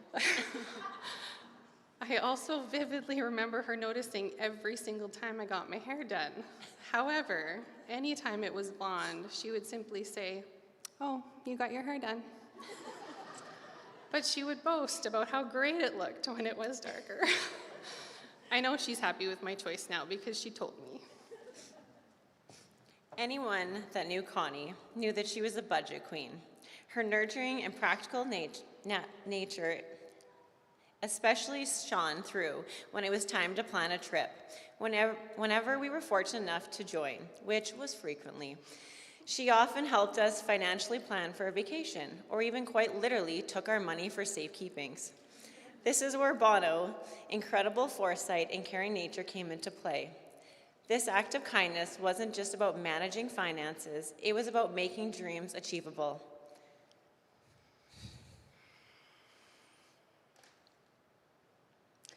This wasn't just true for vacation planning, but she also assisted friends who found themselves in difficult situations. I vividly recall a specific vacation that I had diligently saved for, a trip to Disneyland. This adventure included Connie, Gary, Lexi, and myself, and the Marcotts. For me, it was also a joy filled with magic and wonder of Disney, a first-time experience for me that I'll always treasure. I was around about 20 years old at the time, just like Lexi, and the whole idea of visiting Disney was thrilling. Staying with Lexi and being part of the family adventure was something I knew I wouldn't be able to do without Connie and Gary's generosity. Their willingness to include me in such special family occasions was just a testament to their big hearts. I will never forget on the day of Pierce and I's wedding, with temperatures soaring to high 30s. Gary played a crucial role in driving our wedding party in their motorhome. This wasn't just a mere convenience, it was very thoughtfully prepared, equipped with beverages, providing a much-needed break from the heat for everyone involved. The motorhome served as a comfortable and stylish haven, allowing the wedding party to navigate the day with ease and joy. But the generosity of Connie and Gary extended even further. They lent their motorhome and several of their elegant cars to many wedding parties, enabling those on their special day to make a grand entrance. For a young couple and their friends, this gesture of arriving in style was a dream come true, a luxury that we might not have otherwise experienced. To Connie and Gary, this may have seemed like a simple act of kindness, but to everyone involved, it was a significant and touching contribution. Among our most cherished memories, the Expert Mobile Christmas party stands out. In our youth, when Leanne and Lexi were part of the Expert team, I had the good fortune of accompanying my friends. We eagerly awaited this anticipated holiday event.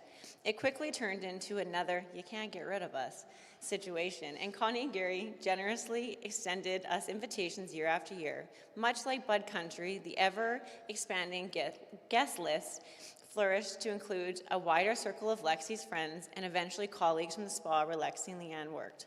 The anticipation for the Christmas party grew. With each year passing, Connie and Gary's dedication to going above and beyond, sparing no expense, was just a true reflection of their character. They embraced the spirit of the season, treating those around them with their extraordinary generosity and gifts. We couldn't come up here without highlighting one of Connie's favorite people, Grant. Initially, when he came around, he appeared to be this mysterious, quiet, and reserved guy.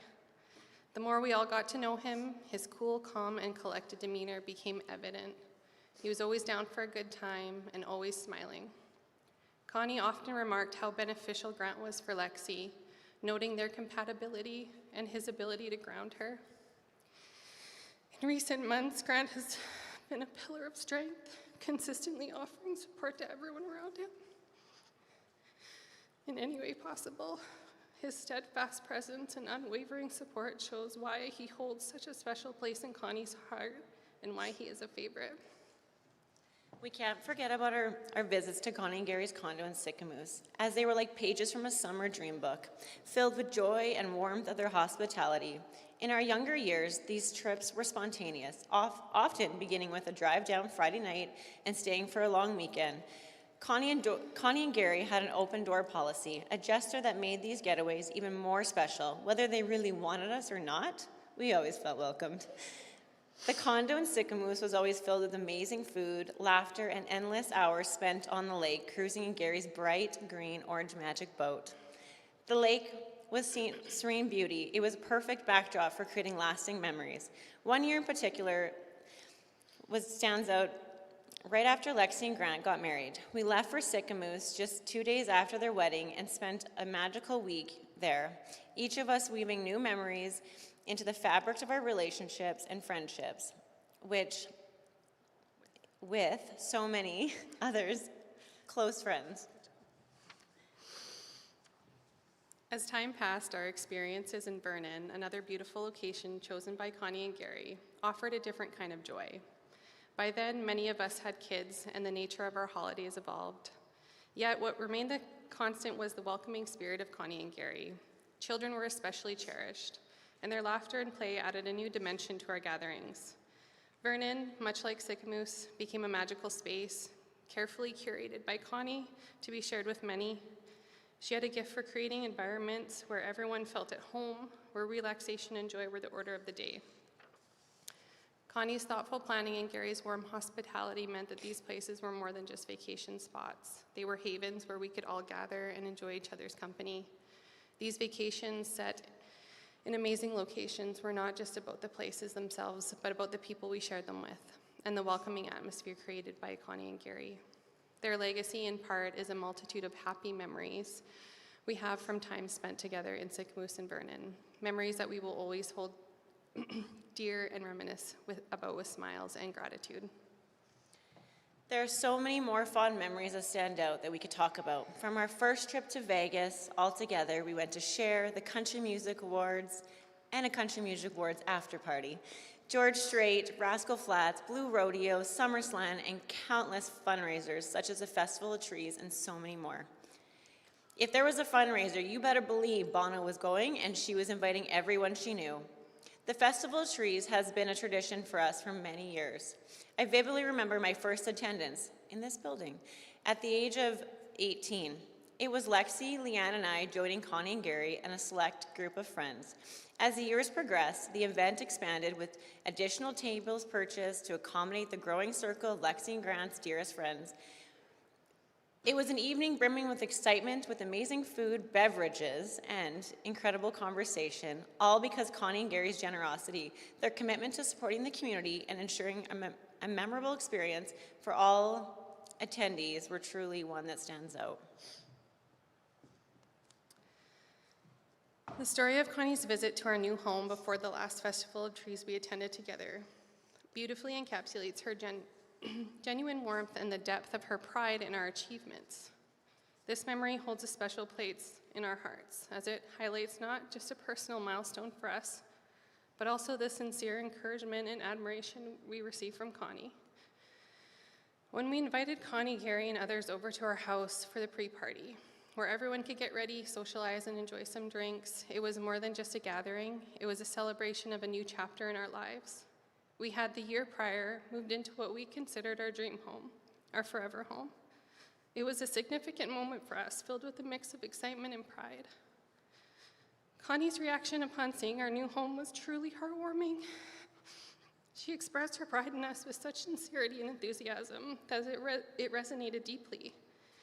To hear her say how proud she was, especially considering the remarkable achievements and experiences in her own life, was incredibly affirming. It wasn't just about the house, it was about the journey and the effort it took to get there. Connie understood and acknowledged this in her own unique way. Her words, simple yet profound, made us feel special, appreciated, and loved. This moment, though it might seem small in the grand scheme of things, was monumental for us. It was an affirmation from someone we respected and admired, someone who had seen and done grand things, yet took the time to celebrate our accomplishment. Connie's ability to make others feel valued and significant was one of her most remarkable qualities. We will always be grateful for that day, for Connie's heartfelt words, and the feeling of accomplishment they instilled in us. Her pride in our success was a gift that continues to inspire and encourage us. As we've been talking, I'm sure many of you can remember attending at least one of the multiple Sunday dinners, whether it was at Connie and Gary's, Lexi or Grant's, Liz and Randy's, or Norman Phyllis's. It was a weekly event where everyone could gather and anyone was welcome, full of conversation, laughs, and abundance of home-cooked food. Once Phyllis figured that out.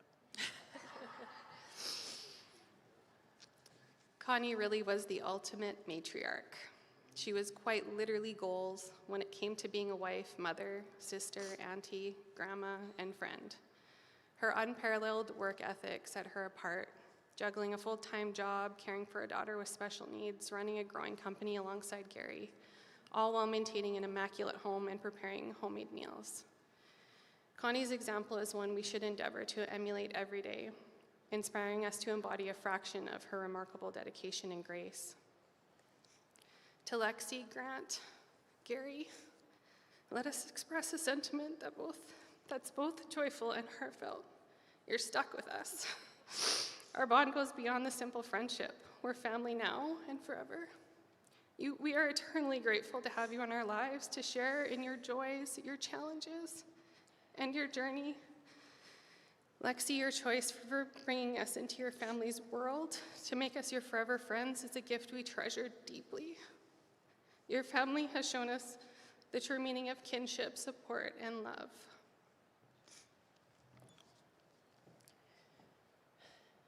Just like that tight-knit bond and warmth we share with you,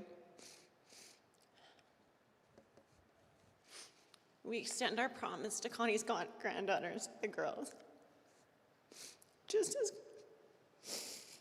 as Connie was a pillar of support and love in our lives, we vow to be there for you. Through every celebration, every new experience, and even those late-night rescues, we will be there to support, to guide, and love you. We aim to honor Connie's legacy by being a source of strength and kindness in your lives, just as she was in ours. In this web of relationships, we find strength, solace, and joy. Connie's passing has left a lasting mark on us, but her spirit lives on through the bonds we share with each other.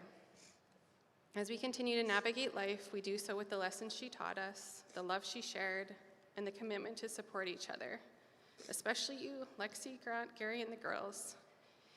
In celebrating Connie's life, we reaffirm our bond as a family, united in gratitude and love, and forever enriched by the time we spent with her. So let's cheers to Bono. Cheers to Bono.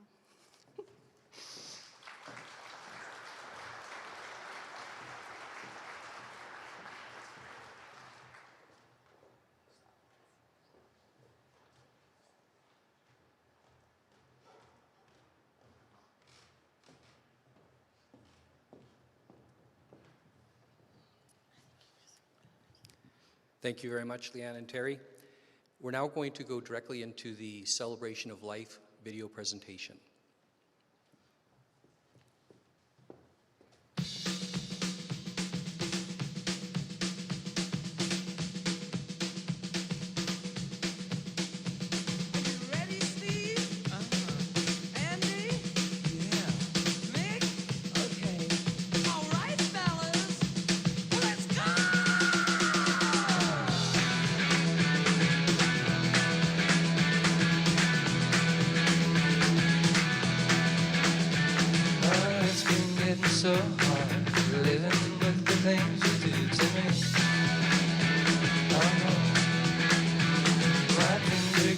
so strange. I'd like to tell you everything I see. Oh, I see a man at the back. As a matter of fact, his eyes are as red as the sun. And the girl in the corner, let no one ignore her, 'cause she thinks she's the passionate one. Oh, yeah, it was like lightning. Everybody was frightening, and the music was soothing, and they all started grooving. And the man at the back said, everyone attack, and it turned into a ballroom blitz. And the girl in the corner said, fire on the one, it'll turn into a ballroom blitz. Ballroom blitz. Ballroom blitz.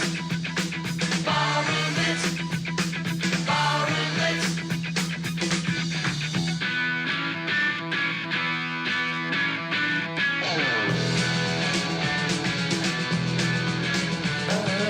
Reaching out for something, touching nothing's all I ever do.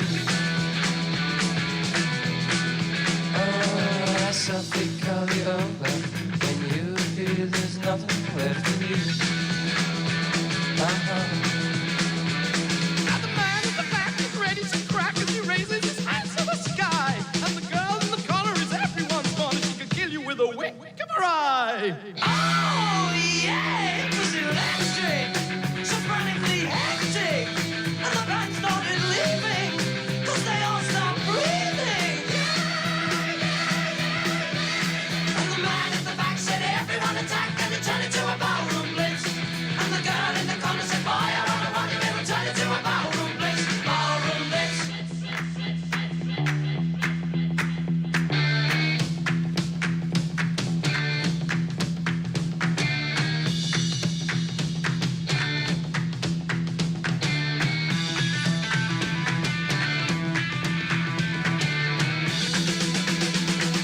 Oh, yeah, it was like lightning.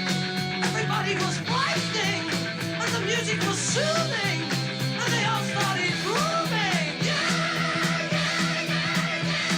And the man at the back said, everyone attack, and it turned into a ballroom blitz. And the girl in the corner said, fire on the one, it'll turn into a ballroom blitz. Ballroom blitz.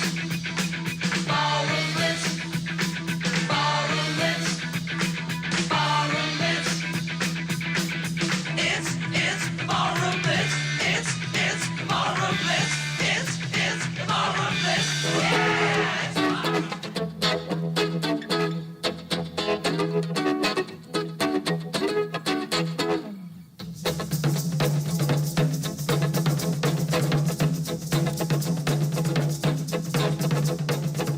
You pretty thing, let me buy you a wedding ring. Let me hear the choir sing. Oh, you pretty thing. You pretty thing.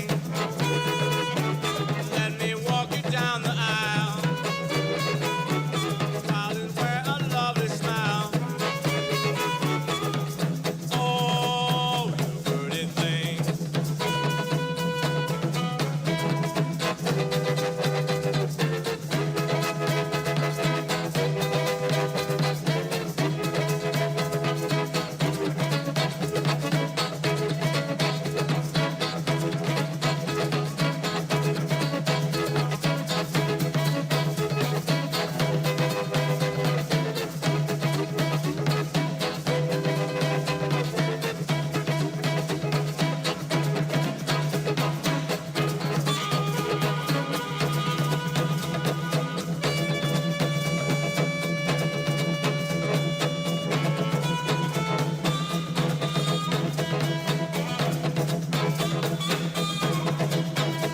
Let me kiss you gentle,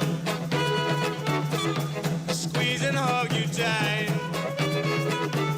Let me give you all my love, the rest of my life.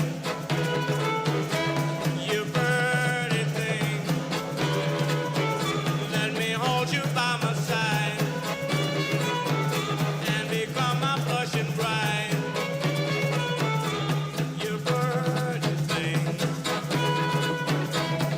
pretty thing.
bunch are glad to die for love.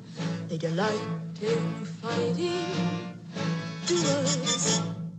But I prefer a man who lives and gives expensive jewels. A kiss on the hand may be quite continental, but diamonds are a girl's best friend.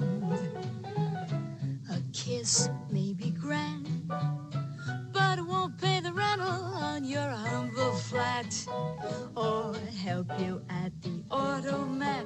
Men grow cold as girls grow old, and we all lose our charms in the end. But square cut or pear shape, these rocks don't lose their shape. Diamonds are a girl's best friend. Tiffany's, Cartier,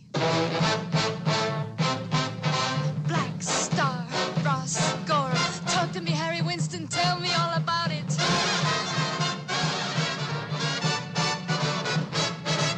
There may come a time when a lass needs a lawyer, but diamonds are a girl's best friend.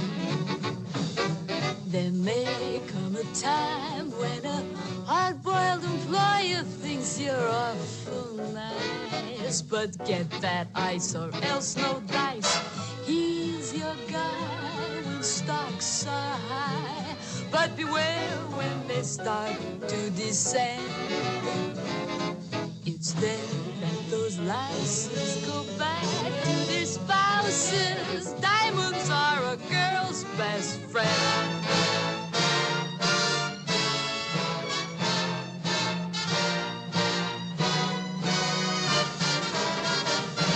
I've heard of affairs that are strictly platonic, but diamonds are a girl's best friend. And I think affairs that you must keep Masonic are better bets. If little pets get big baguettes, time rolls on and youth is gone, and you can't straighten up when you bend. But stiff back or stiff knees, you stand straight as Tiffany's.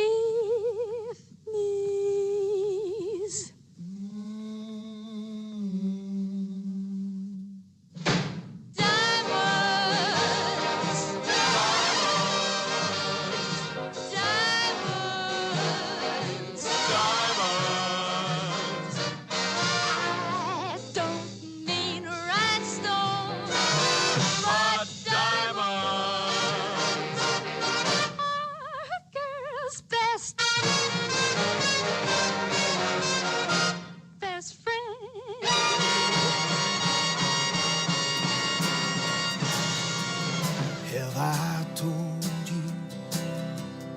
Have I shown you what I'm feeling when I hold you? It feels like heaven, heaven surrounds me. Every time you wrap your arms around me, and there's nothing I can say or ever do to deserve the love of a woman like you. When you're with me, when you kiss me, when you tell me how much you missed me, every moment we're together brings us closer, closer to forever. And there's nothing I can say or ever do to deserve the love of a woman like you.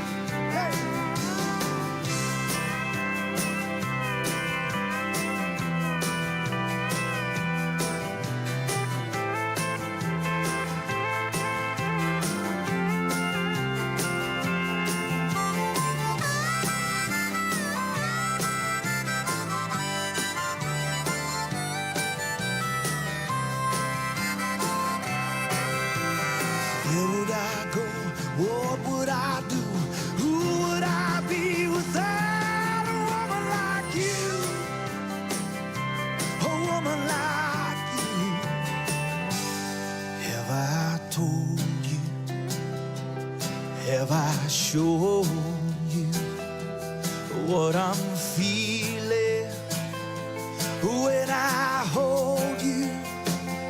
It feels like heaven, heaven surrounds me every time you wrap your arms around me.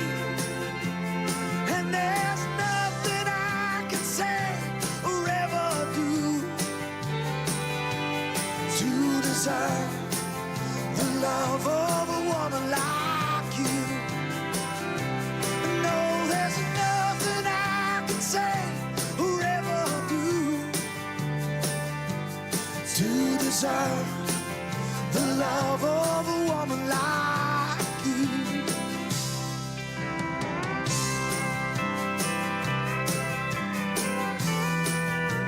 Ooh, a woman like you.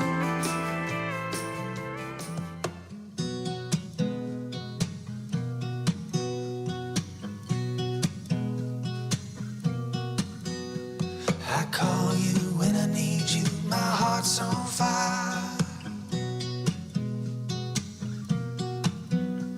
You come to me wild and wide. When you come to me, give me everything I need. Give me a lifetime of promises and a world of dreams. Speak a language of love like you know what it means. And it can't be wrong. Take my heart and make it strong, baby. You're simply the best, better than all the rest, better than anyone, anyone I've ever met. Ooh, I'm stuck on your heart. I hang on every word you say. Tear us apart. Baby, I would rather be dead. In your heart I see the stars every night and every day. In your eyes I get lost, I get washed away. Just as long as I'm here in your arms, I could be in no better place. You're simply the best, better than all the rest, better than anyone, anyone I've ever met. Ooh, I'm stuck on your heart. I hang on every word you say. Don't tear us apart. No, no, no. Baby, I would rather be dead. Each time you leave me, I start losing control. You're walking away with my heart and my soul. I can feel you even when I'm alone. Oh, baby. Oh, you're simply the best, better than all the rest, better than anyone, anyone I've ever met. Oh, I'm stuck on your heart. I hang on every word you say.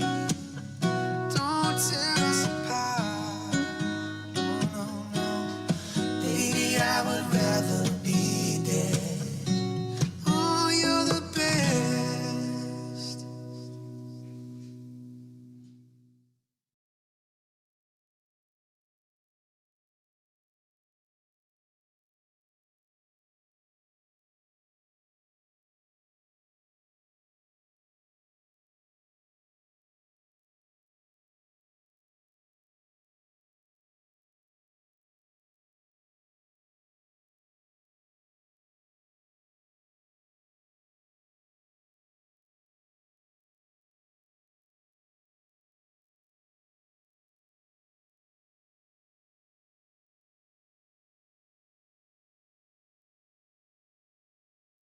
That was a wonderful movie. Yes, it was incredible. So on behalf of the family, we'd like to thank everyone that played a part in making this amazing celebration happen. And a special thank you to the staff at the Bow Center, along with the catering staff and the amazing people at Bear Creek Funeral Home. Doug, your patience and guidance through this difficult time is truly appreciated. Thank you again. We would also like to thank Sabrina for taking on the slideshow. It was a beautiful representation of Connie's life, and it was a true labor of love on her part. To Dar, Chantel, Monique, Mel, and Michaela, we cannot express in words how grateful we are for your hard work and dedication to all of this. It's truly spectacular, and it would have made Connie very proud. The family would also like to thank the amazing nursing staff at the U of A Hospital for their tireless work. They do this under extremely difficult circumstances. Thank you to the faculty at the Louis Riel School for the compassion and support that they have provided for the family. To Val, thank you for being a rock through the darkest days, and to Maxillo and Busi for the love and care that they have provided. Thank you to all our amazing friends and family that stood up here today and delivered beautiful, honest, loving tributes, and to everyone that has been with us throughout this journey. Your love and support has made an impact on our past, present, and future. Thank you. I think as we went through all of this, we missed acknowledging one person, and that was Pierce. He gave a difficult part, and we didn't clap for him. I think we owe it to him.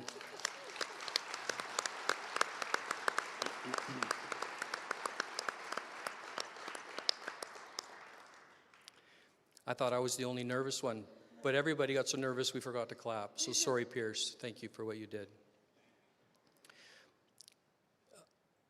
That ends this portion of our celebration of life.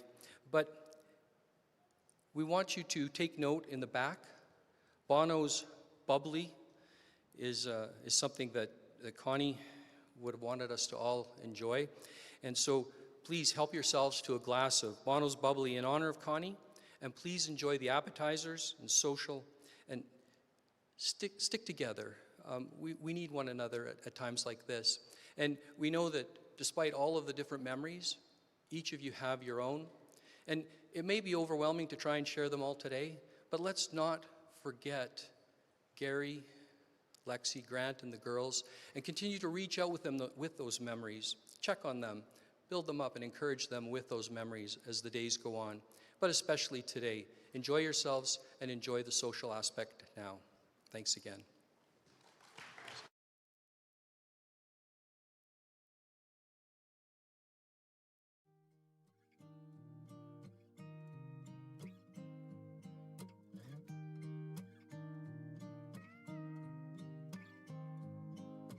What will I do when you're gone? Who's gonna tell me the truth? Who's gonna finish the stories I start the way you always do? When somebody